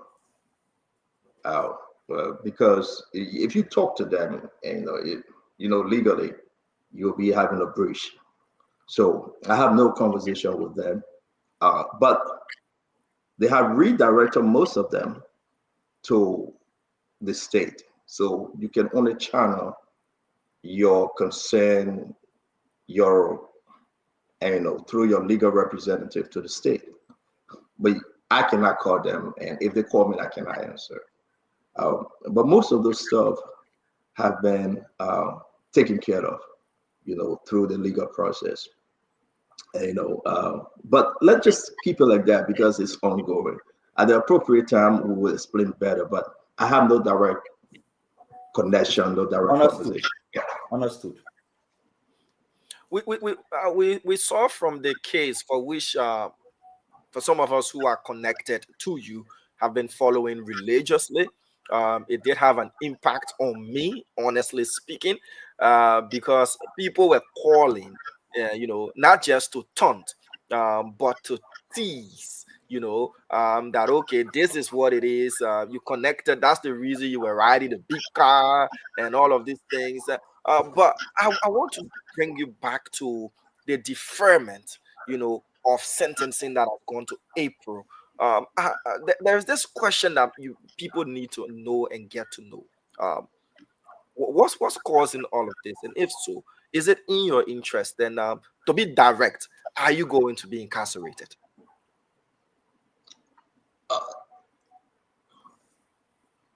Listen, this is America. You have to surrender everything to the court.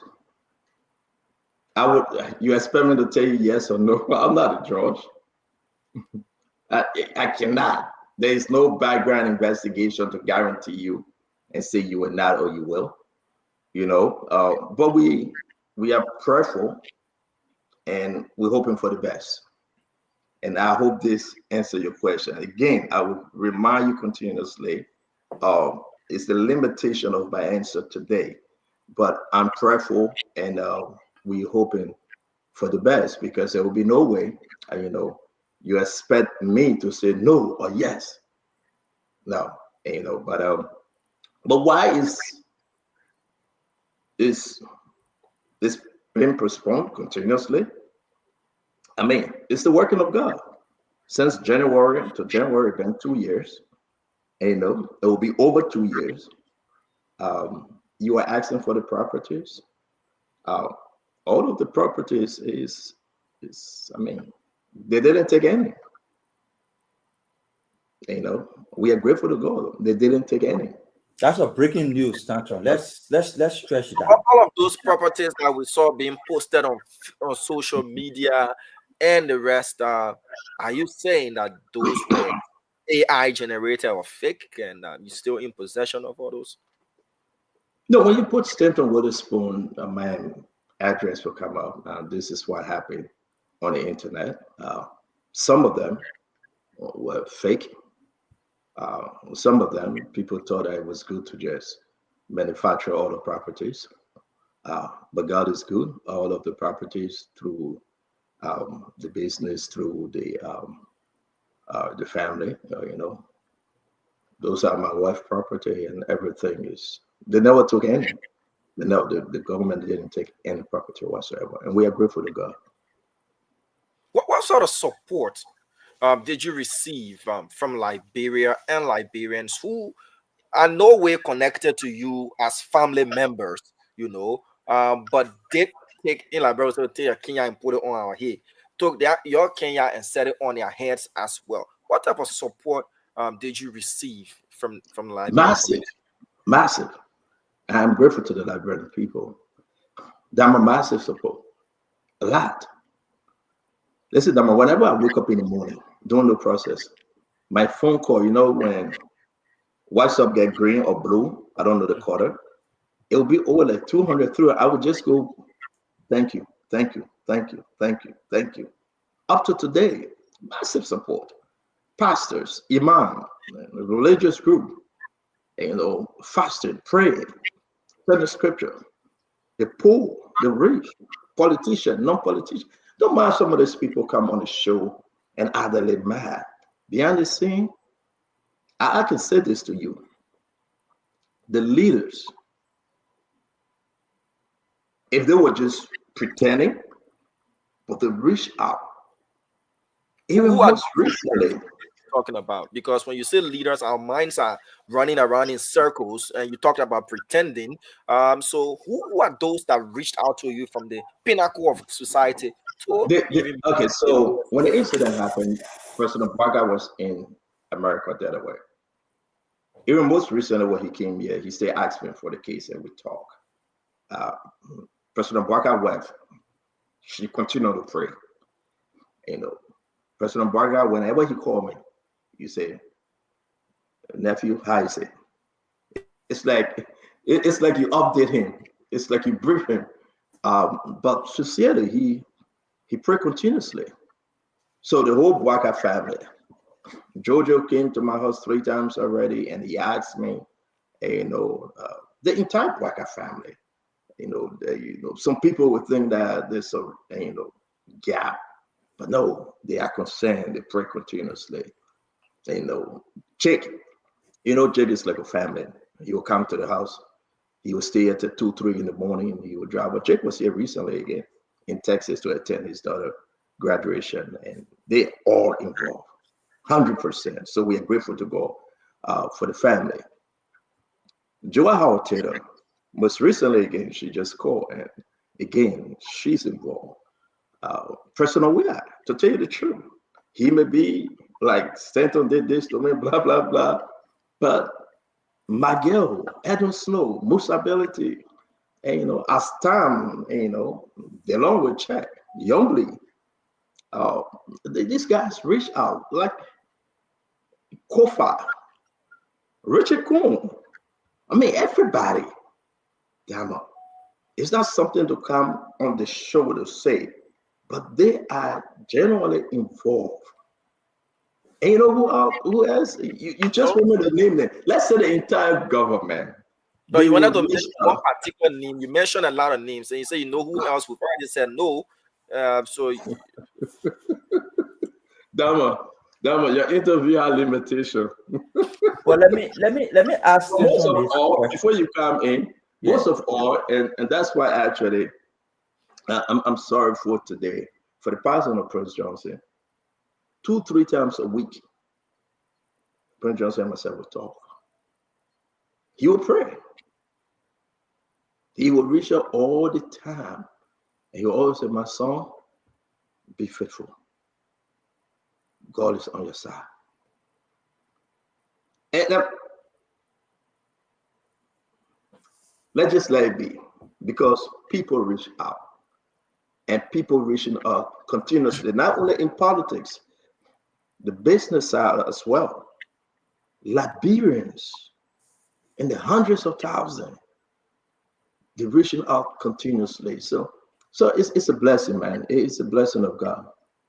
Let me say something. Let me ask something regarding people reaching out.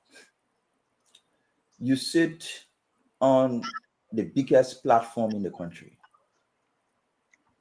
The platform shapes public opinion. Every politician, whether small or big, the commodity that they fight for is public opinion. Do you see these reaching out to be in genuine love for Stanton, or is it because Stanton sits on the biggest platform? There are other Liberians, or is it because Stanton is just this person blessed and people love him? So I'm asking this question in 3 ways. Is it that Stanton is just a good man, people love him, so they reach out because he's in problem?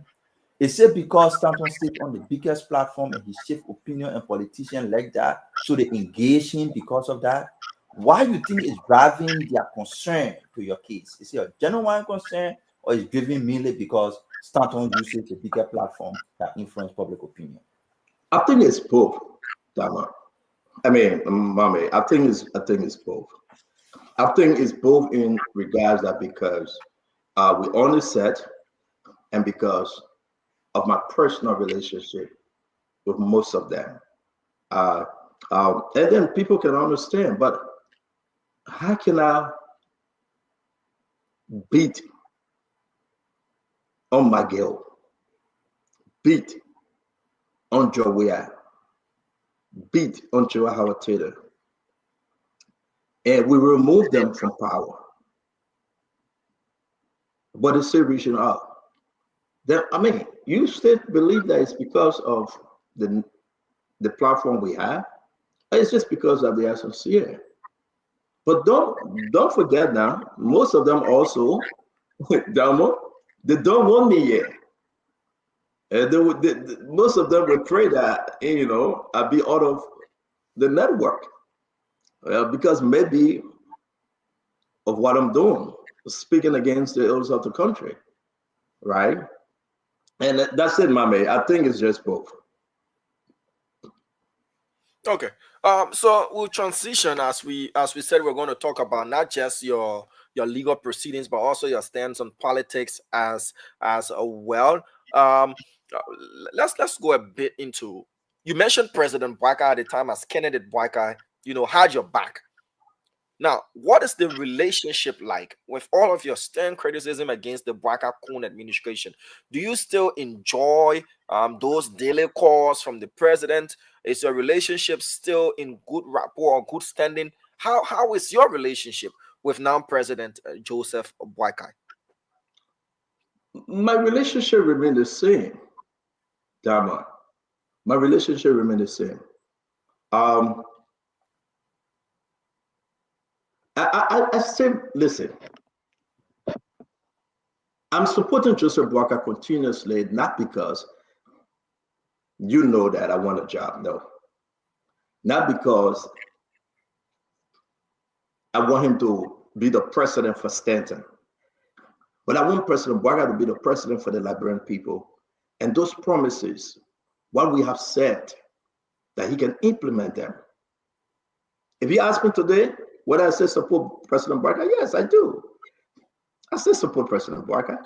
Do you still enjoy his confidence as of how it was pre-election, first 1 month of inauguration, and now with all of the highliner stand that you take on his government and his officials of government? Do you still enjoy that confidence, sir? With limitation, though. With limitation. Sometimes I feel within myself that I should give President Bouaka a chance to be President Bouaka. Okay? I shouldn't push him. But so this is what I do, Damo. Thank you for that question. When I receive some troubling report, you know what? I share it via text. Not only with the president, but everyone around him, including the children, his wife, his ministers. I share with them. But Damo, you know why I step back and I limit my direct involvement? And maybe this would be, I don't know what I should say, but President Bouaka, from the rescue mission, everything the people suffer for to bring President Bouaka to power. And President Bouaka said, my son, my nephew, I will be bringing in Sylvester Grisby as my chief of staff. I felt that it was off. I had a long conversation with the president. I felt that it wasn't good, but he was able to convince me that we should give it a try. He knows Sylvester Grisby. I never met him. So then he said, call Sylvester.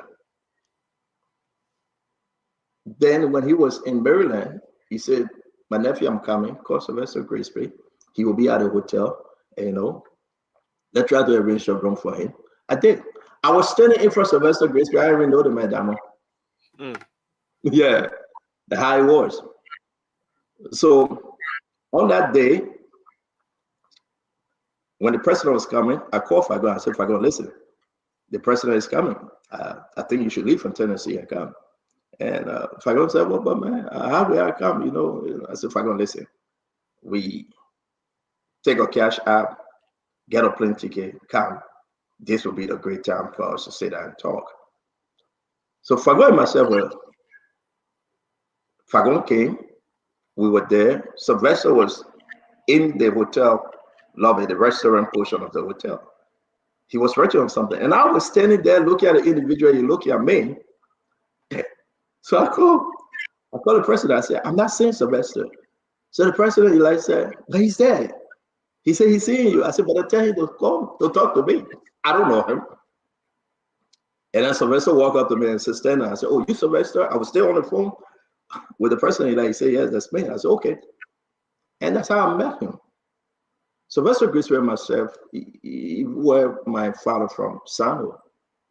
So when we went into the president's suite, and Sylvester Grisby said, oh, boy, he's my crew brother. We're from Sano together. The president said, oh, but you guys are family. We laughed. I got no problem.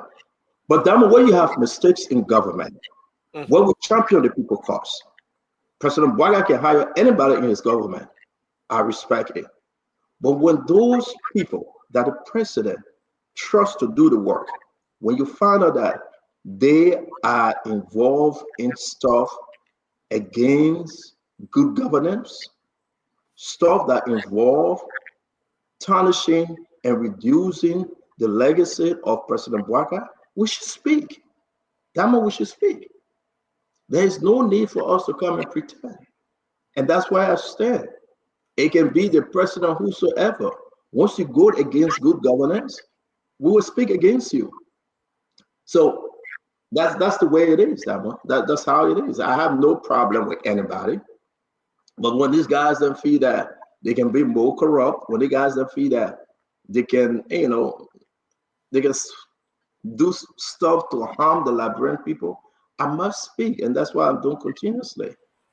It's not Yeah, you said let's give President Bouaka a chance. me, I say let's get back and give President Bouakai a chance. Why you didn't give Joe Weah a chance? Or what? At what point in time you realize that you can't give him a chance? I mean, you give him President Bouakai a chance. Why you didn't give Weah his own a chance? I did. We gave Joe Weah a chance, my mate. You remember when we met George Weah? And Dama, you were right there. Yeah. After Dama refused the iPhone 13 because it's not iPhone 14. When I go past that story. After Dama refused iPhone 13 because it's not iPhone 14. We gave Joe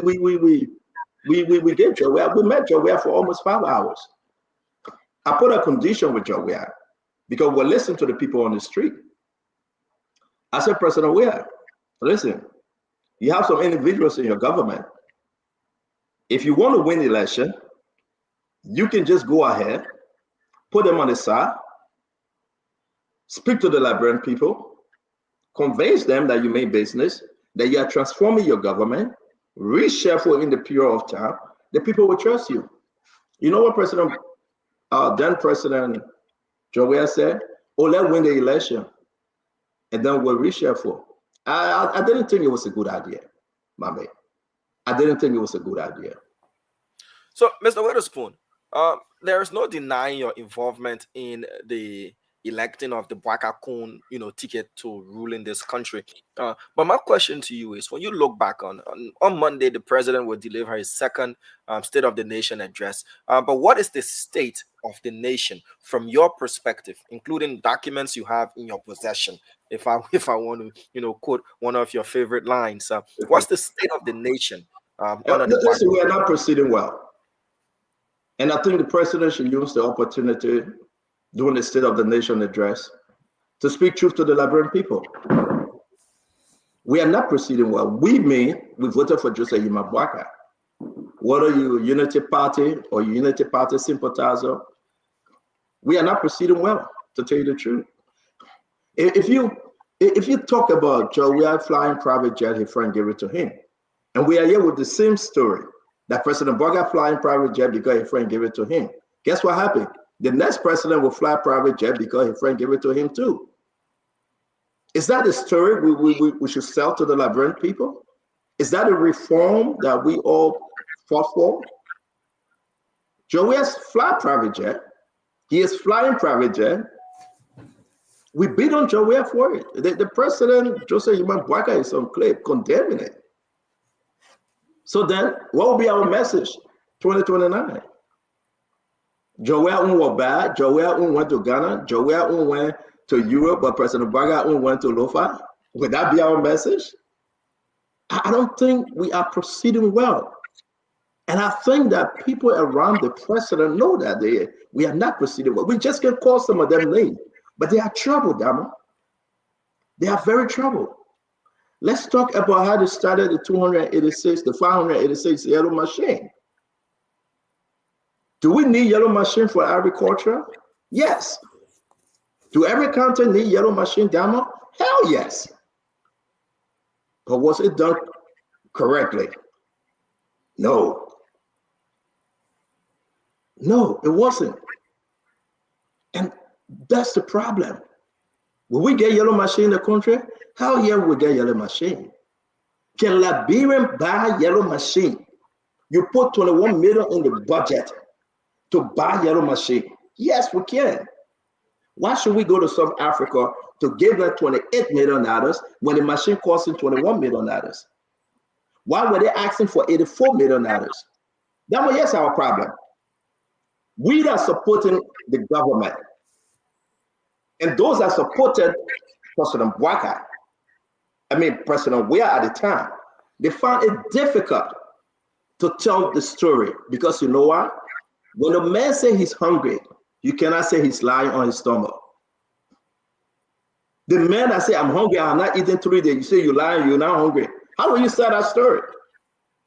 The reality is we are giving Mama Kabiriti, Sylvester Graceful, King, and say we need this amount of money for yellow machine. Is there any investigation? How will Stanton sell that story? Damo, how? You are talking about the state of the nation right now. It's troubling. But can it be changed? Can it be fixed? Yes. I name you Yellow Machine. I name you what just took place with the private jet. Can we talk about the University of Liberia? 1 year in this government, $34 million went in Greece. We don't know what happened with the $34 million, Dama. The university remained closed for 1 year. Are we proceeding well? No. Can we go to point number 4, Dama? Point number 4. Since 1959, the Capitol building, since 1959, under President Bouakai, is burned down. How can we sell that story to Man Mary, to Man Wata, not to a politician? How can we sell that story, Damo? I mean, that's the problem we are faced with. So what's the way forward? It's 1 year down. We're in the second year now. And you've mentioned these challenges, that the Bouakai Koun administration has been faced with. And you've just mentioned that you're now going to back down on highlighting those challenges as well. But how can these challenges be turned into opportunities? What are the solutions, short, medium, and long term? We've heard about an imminent cabinet reshuffle. Is that one of the ways to settle this issue? But what's the way forward? You said you have limited communication to the president now, but in that limited space, what solutions can you offer to President Bouakai? I do text the president, and he acknowledged my text. Phone call is limited because I want to give the president a chance, and I don't want to be the one to call every day. But I think the best thing to do, President Bouakai should be President Bouakai. I think that's the best thing. President Bouakai should be President Bouakai. President Bouakai should be Ambassador Bouakai that promises things, and you see light at the tunnel. If you ever sit with the president, Damo, and he tell you that, listen, I want us to do X, Y, and Z, you vision, you see a new Liberia. When the president talked about think Liberia, love Liberia, and build Liberia, he meant it. So who are the stumbling blocks? Remove them. Don't put friendship over country. And the president in the first year put friendship over country. And that was wrong. And that's why we are where we are today. The president said, I'm my friend for 40 years, I'm my friend for 20 years. And as long as the president put friendship over country, the government in the next 5 years will be destroyed. Look around the president. They're my friend. They're my political ally. We should keep them. You know how many times the president has forgiven Sylvester Grisby of Mamaka ability? You know how many times the president has forgiven people that he have written letter, and of disciplinary action and just put it in the file? The president cannot lead Liberia on a friendship. If you do that, then you don't have love for the Liberian people. You cannot cherry pick. And disciplinary action. You would discipline this person today, but then the other person there, you would keep them on technicality. How you think we that fought for you, that advocated, how you think we would be free to tell the Liberian people that President Bouakai is doing well? Ambula, let me just throw in one question quickly. I like to crisscross the various topics, so that people be intrigued and keep listening. I didn't get the facts, and you are here on the show. I want you to provide the facts. That was one of the preconditions, though it's limited to what you can say, but I hope you can speak to this, Mr. Bruce. There was a rumor that you returned an amount to the United States government somewhere during your proceedings. Did you return any amount of money? And if so, how much was it? And why? So, yes, but it's up there though. It was 3.5 million. 3.5 million as the restitution for. Let be clear. 3.5 million like US dollar. Liberian dollar.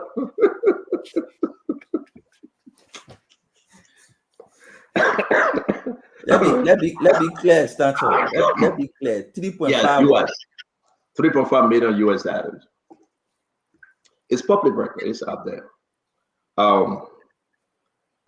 But prior to that, we also gave almost $8 million back to some students. That's why I don't want to talk about it.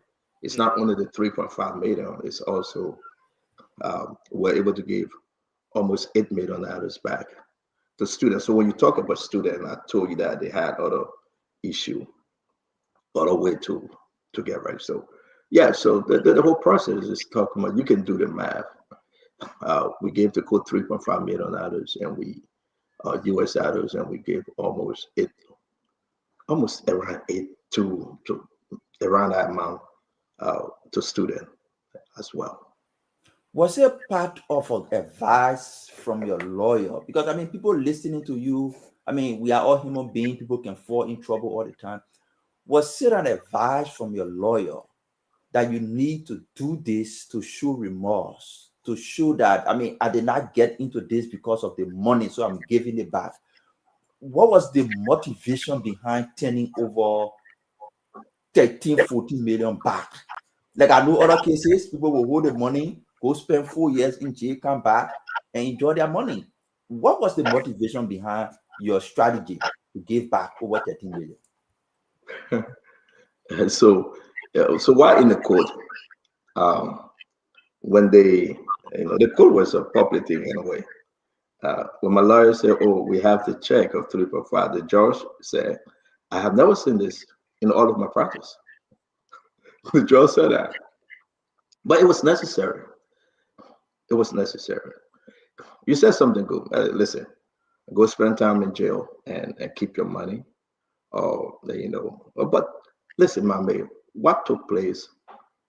I didn't go into it to say this is what I want to do as per the school.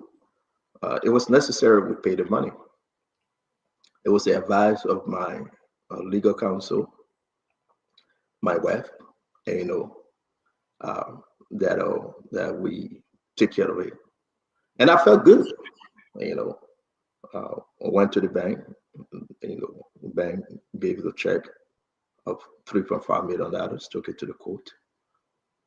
But prior to that, like I said, another $8 million was paid to students. And I mean, it is what it is. So, but people didn't know about the almost $8 million that was paid. People only knew about the 3.5 million. So it is good. It is good.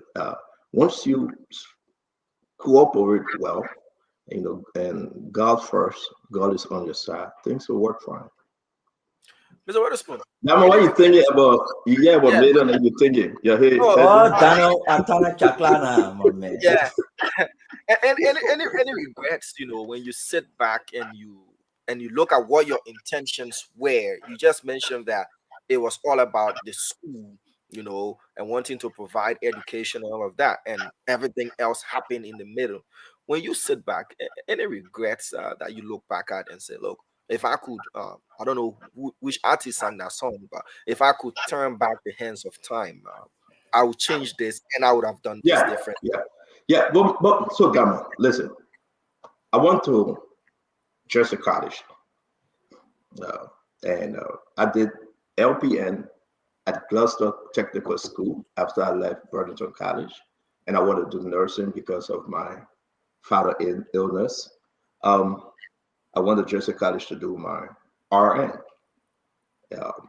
Then I went to Rutgers. I didn't complete Rutgers in a way. Yes, indeed. I mean, these schools, at some point, they were accredited. It's all legit. I went in with good faith to buy the school.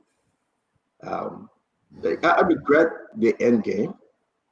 Like the school in Delaware, it was a CNA school, you know, HHA. We had a full program running in Delaware.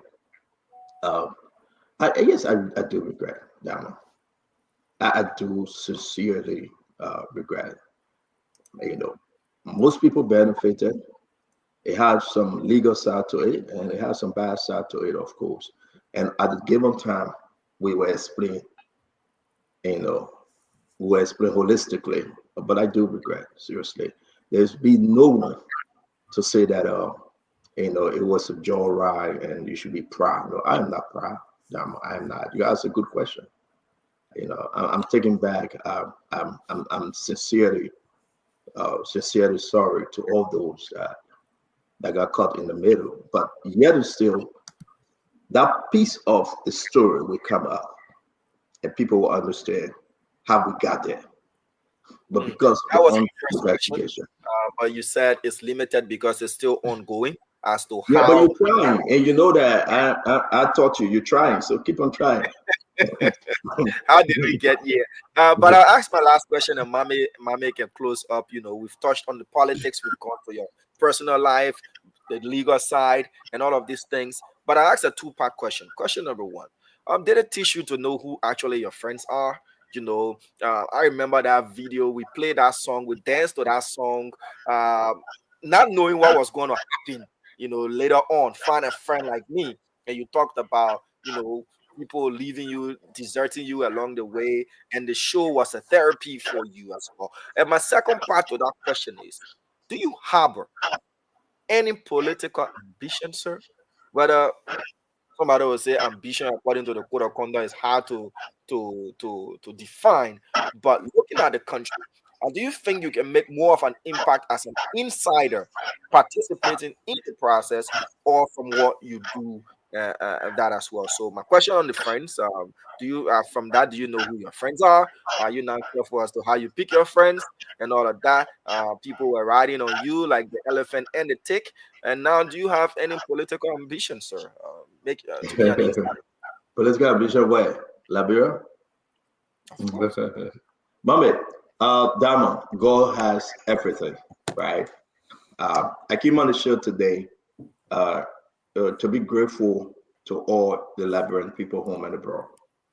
Whatsoever took place, I regret, and I will, you know, say to all those that since the case is ongoing, I hope that you stay with me in prayers, and that the laws will be done. It is unfortunate, and it was only good that some of those students that we returned their money, which we did, not only with the court, because we went in there with good intention, but realized that it was a crackdown away. Listen, you take your money back, and we go through the legal process. Other than that, I regret my full involvement. I would take full responsibility. When you talk about at the end of the day, when we're writing a book, like I'm trying to tell Dr. Richardson, it would be good that we do the book. So when we put a book together, the story will be told entirely. Now, concerning Liberia and my involvement, I don't know what tomorrow holds.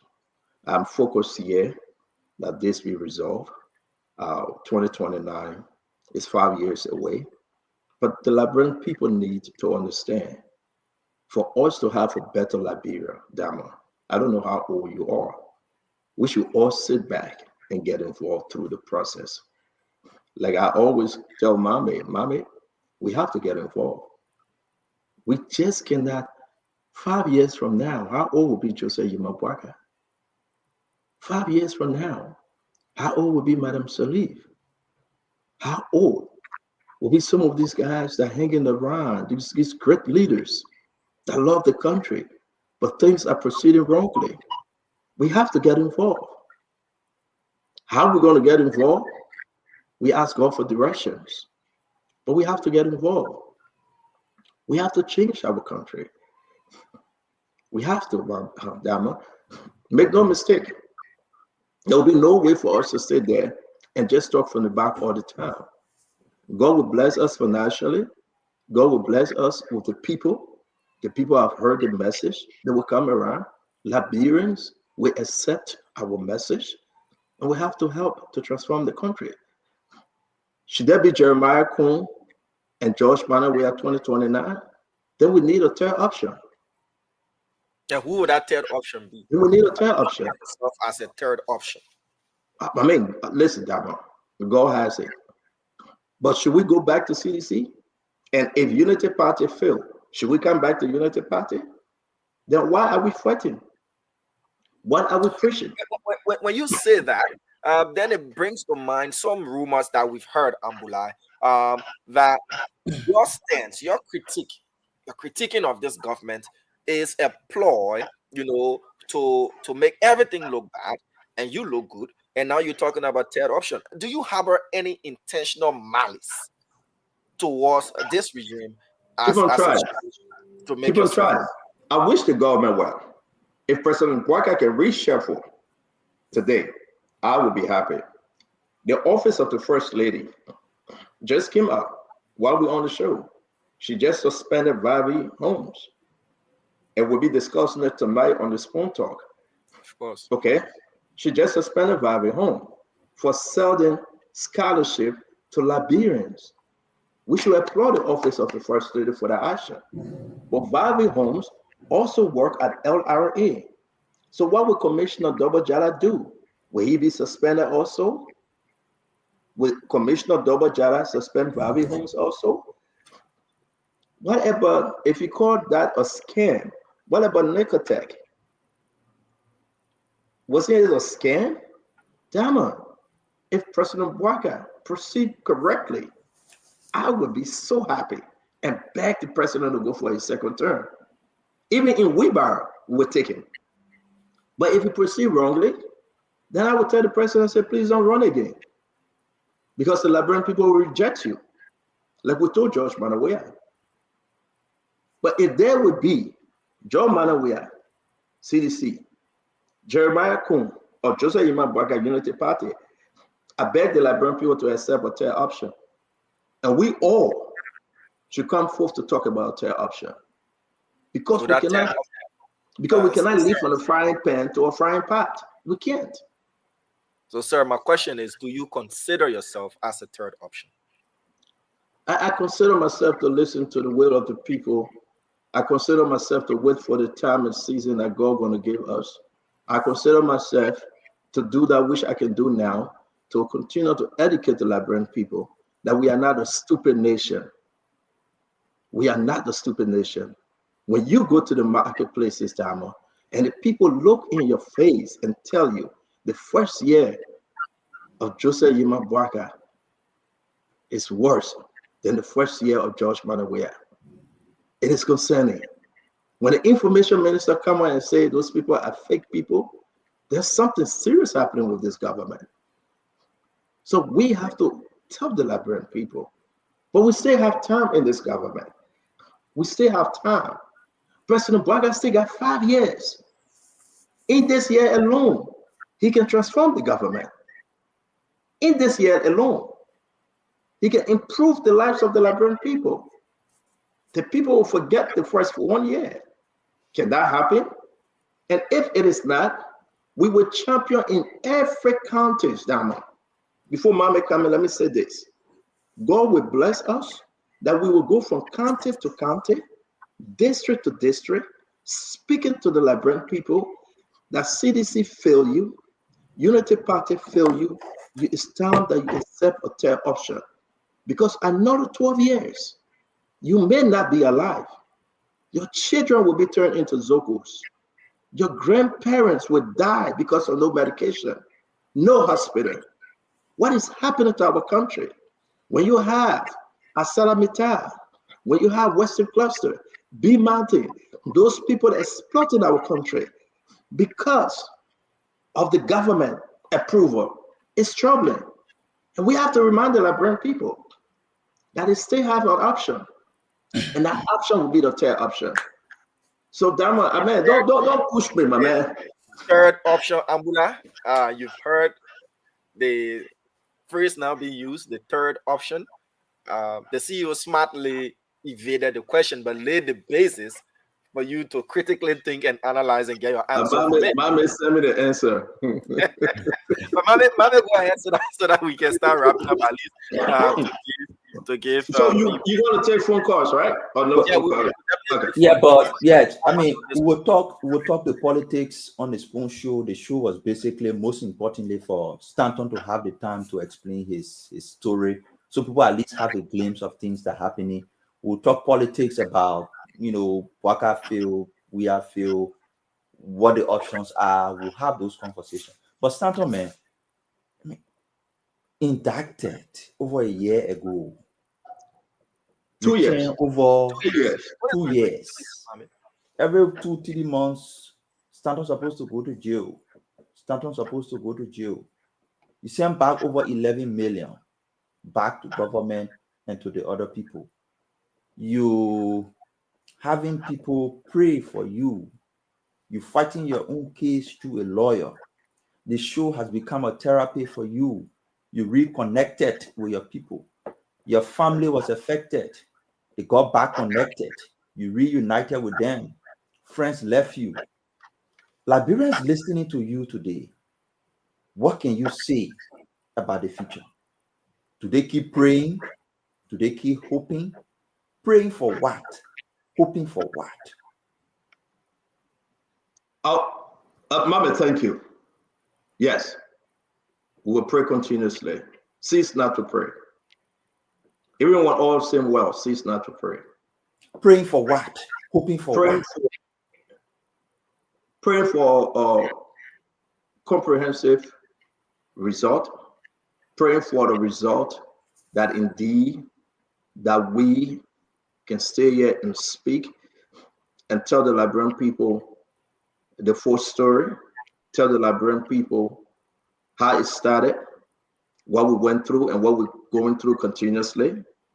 Our cooperation is ongoing, Mame. But I will come back to Diamond, even when we do a book and you. And on that faithful day, by the grace of God, when all is said and done, and then I will tell the story from start to finish. So we shouldn't cease to pray. And I love the Muslim to go and do the 5-day prayer. We should do 6 days and be more than a Muslim every day. We should pray continuously.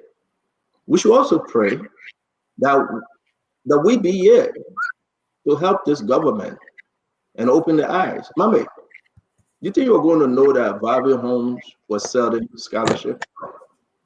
You think you're going to know that things that happen in the government with all the Spoon Talk? The target is not about you being on Spoon Talk. The target is not about anyone. The target is about me. Let me take 1 week off.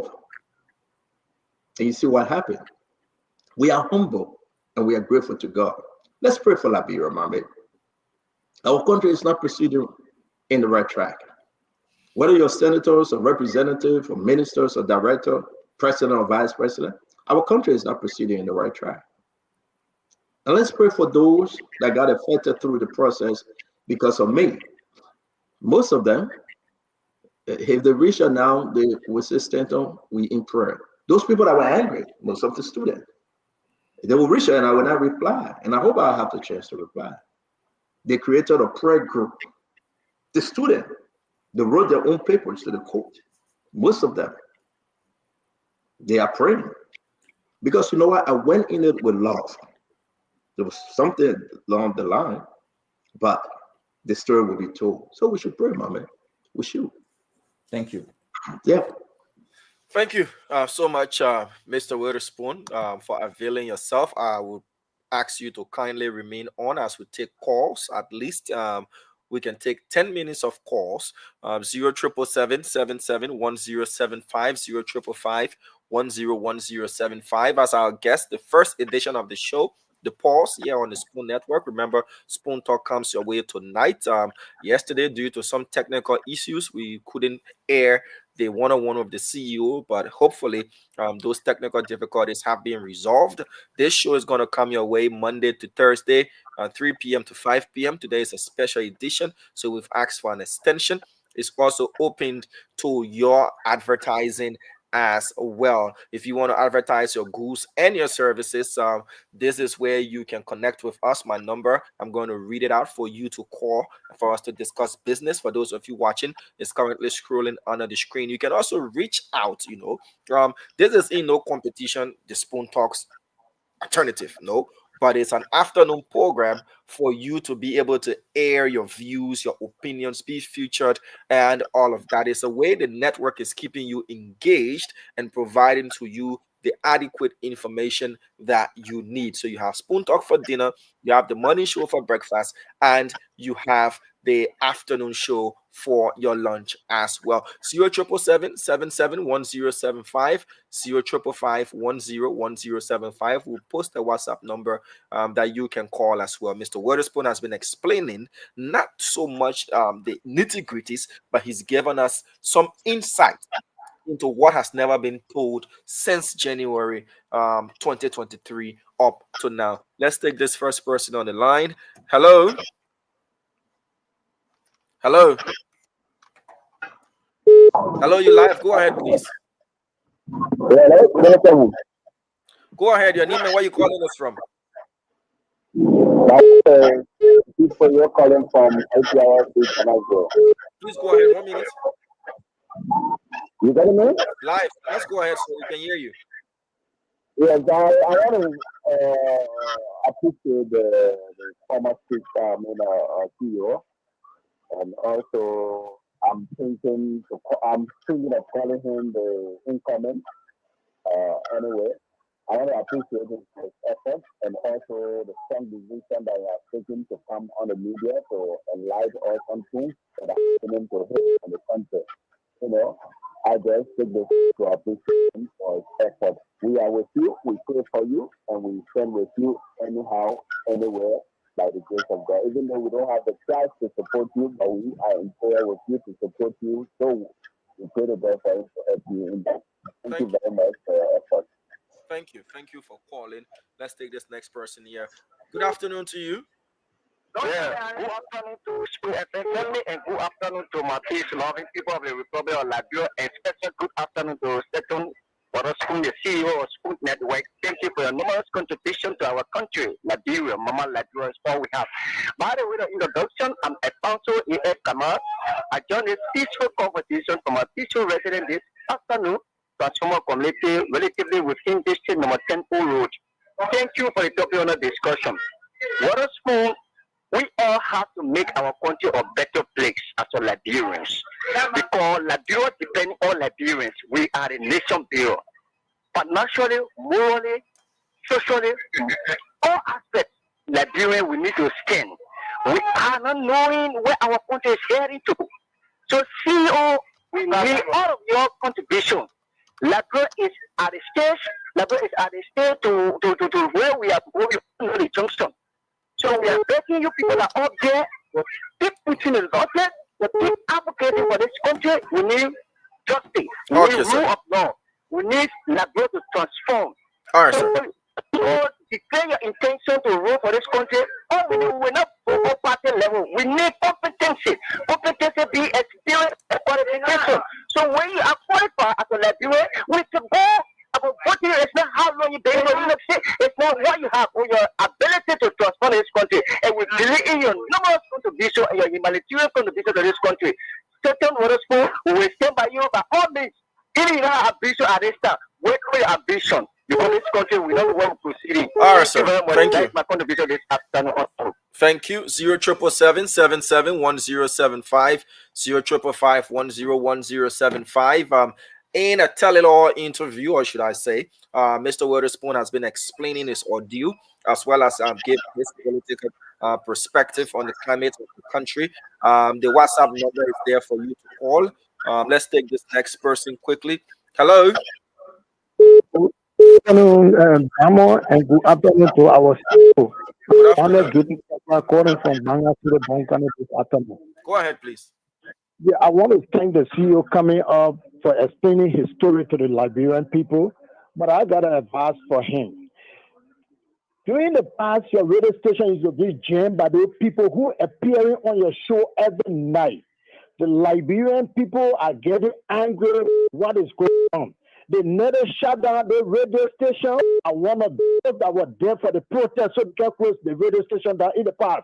But you get it a credence. Look at men, I said, they were brave to lie on your station that they were taken to your station, so the government went to go down the place. Why when you keep such a man on your show? We love you. You don't know what tomorrow will bring. Please avoid these people to be on your show. Who get human rights record that beat up peaceful students in the country, allow him to be on your show. Please, CEO, the future is still bright for you. The future is bright. Do not let the Liberian people go against you. We are very funny people in this country. When we love you, we love you. But hey, one second can hit you. Ask your brother, I don't want to call the name. You know what I'm talking about. Please listen to the Liberian people. Do the right thing. You have to bring the government to power. If there's anything that you're not satisfied with, you can have a meeting on the side. I believe it will work because if the government fail, you fail too. Right, because sir. people will blame you. Thank you. I beg you, thank you. Let God bless you and your family. Thank you. All right. Let's take this person via WhatsApp. Hello to you. Let's hear you out, please. Yes, good evening, Tamo. Evening, afternoon to you. Go ahead, sir. Yeah, from an end is evening. That's what I'm saying. Oh, okay. So this is Silike Kuma, and I'm joining you from Kigali, Rwanda. Okay. So I've listened to the show, and I've been listening to the CEO recently. But I have some questions for the CEO. CEO, you've been vocal, about the happenings in the country, specifically how Mr. Bouaka and the Unity Party, have been disappointing you because you've been one of his biggest supporters over the years, especially during the last election.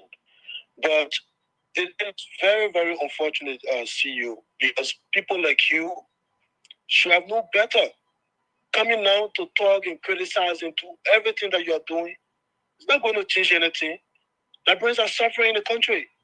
And people like you put the people in a mess. And so my question to you, what informed you, CEO, to give President Bouaka the kind of support you gave him? And today you are coming out, criticizing and doing all those things, knowing fully well that they are not going to listen to you because now you already get a power. They're going to listen to you. But the fact of the matter is that Liberians are going to be in this mess for 6 good years. And they have not even absorbed like 2 years. And you have come to be complaining, which of course they are not going to listen to you. And if you keep on this path, you're going to create a lot of enemy for yourself. And the bottom line here is that Liberians will continue to be in this mess. So to conclude, Damo, whenever we have a crucial election in our country, it is better we support people based on what? Principles, based on a record, because Mr. Bouaka don't have a record. Chief, what's your second question? What's your second question? Yeah. Basically, that's just one question I wanted to ask them. What informed his decision? CEO, okay. What informed the CEO that Mr. Bouaka was going to be a change, and he overwhelmingly supported Mr. Bouaka? Less than a year, CEO is disappointed, and that disappointment is not going to change the fact that Mr. Bouaka is a terrible leader that Liberians are going to suffer for 6 years. Okay. What informed him? All right, sir. Because this criticism is not going to solve anything. All right, thank you. So much. Thank you. We'll take one more call on the WhatsApp line, and then CEO, you can respond to those questions that need to be responded to, and then we'll wrap it up as well. Hello. Yes, hello. You're live, sir. Please go ahead.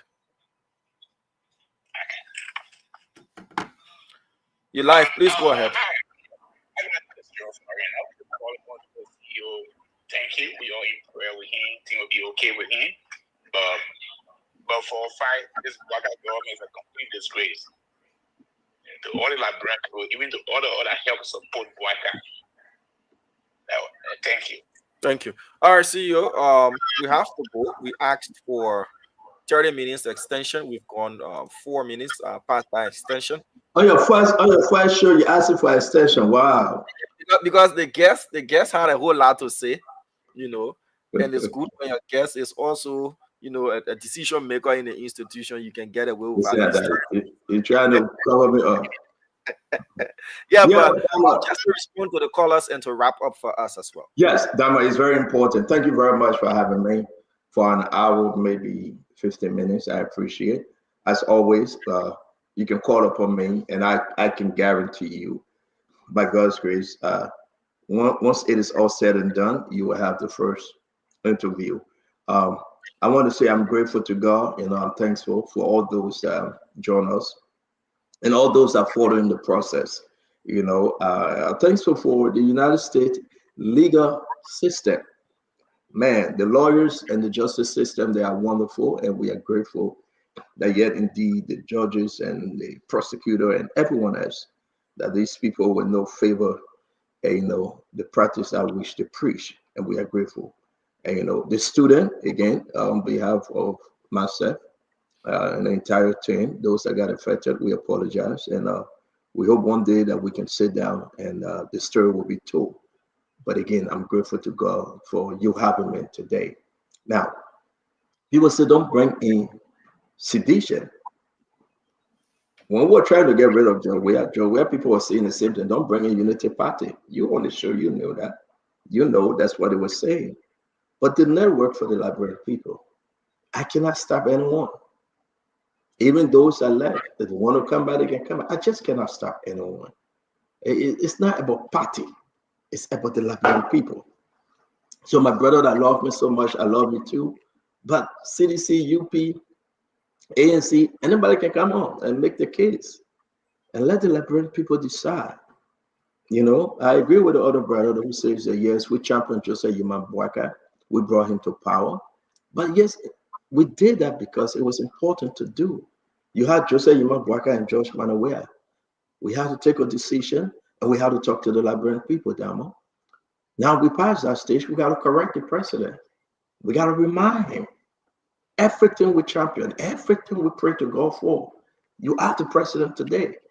So we would remind the president continuously. And we would not cease to talk about the 10 options.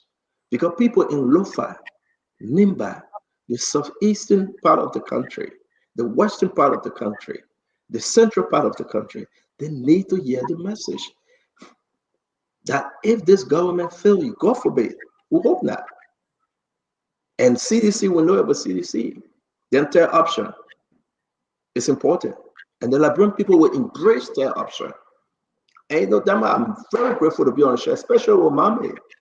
Mami will be on tonight. The news from the First Lady office, I applaud. It's a great step. Listen, Katuma Boaka, she's a wonderful, perfect lady.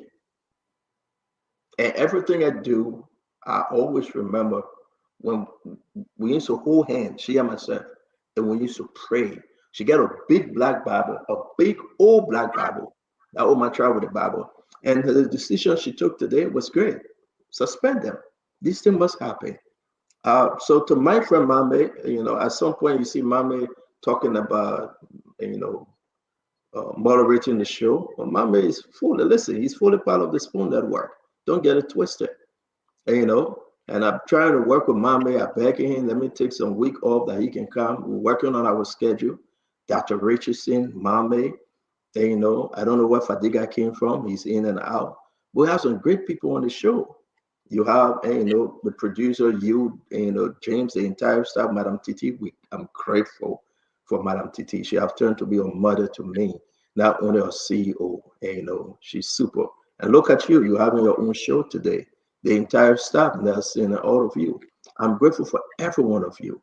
And I want to be grateful to the Liberian people that still keep me in the prayer. I'm very grateful to the pastors that fast and pray. And for me every day, Pastor Jimmy James, Pastor Raymond Collison of the Redeemer Lutheran Church, and all the pastors out there. I'm grateful to each and every one. Each and every one, I'm grateful. But above all, I'm so grateful to my wife. Her birthday is this week, by the way. I'm so grateful to Laura, and I think she deserves the best. So Dama, thank you for having me.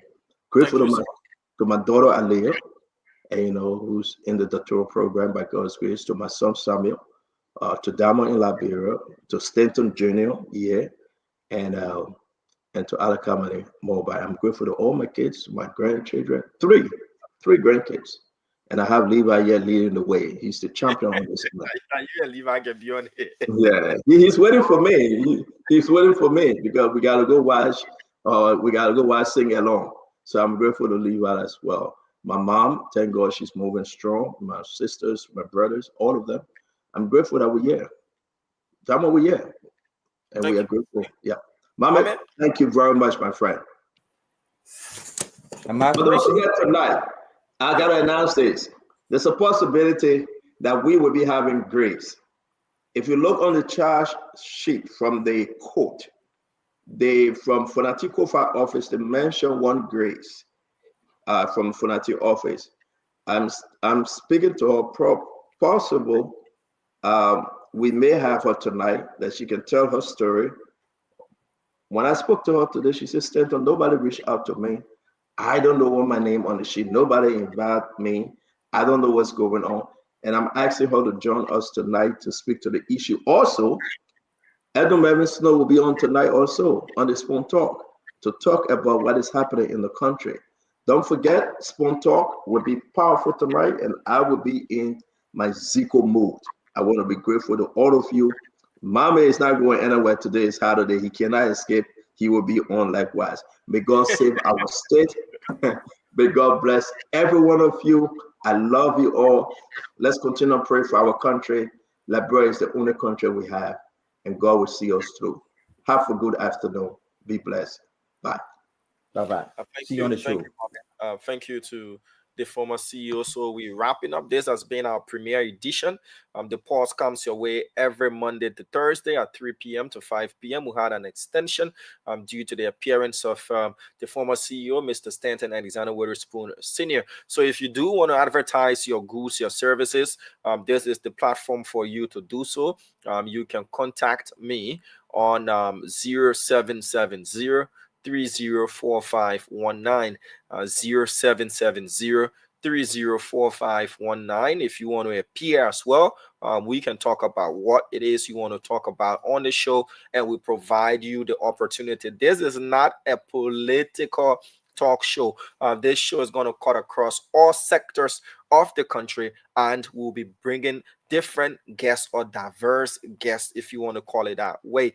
Well, folks, have for yourselves a wonderful time. Remember, Spoon Talk comes on tonight, and as stated by the lead host of the show, Mr. Stanton Alexander Witherspoon Sr., they will be featuring Edwin Melvin Snow, Bombing County Senator, and one of those listed and charged in the capital arson case. On tomorrow, we'll play host to Representative Fode Famule of Bong County. He will be our guest on tomorrow. And again, for business and advertising opportunities, do call me on 0770 304519 0770 304519. If you've got information to share as well, you can call that particular number, and we'll be glad to listen to you. Have for yourselves a wonderful, wonderful afternoon or evening or good morning, wherever it is you are, and to embrace yourselves to listen to Spoon Talk tonight, and the pause returns on tomorrow. Bye-bye.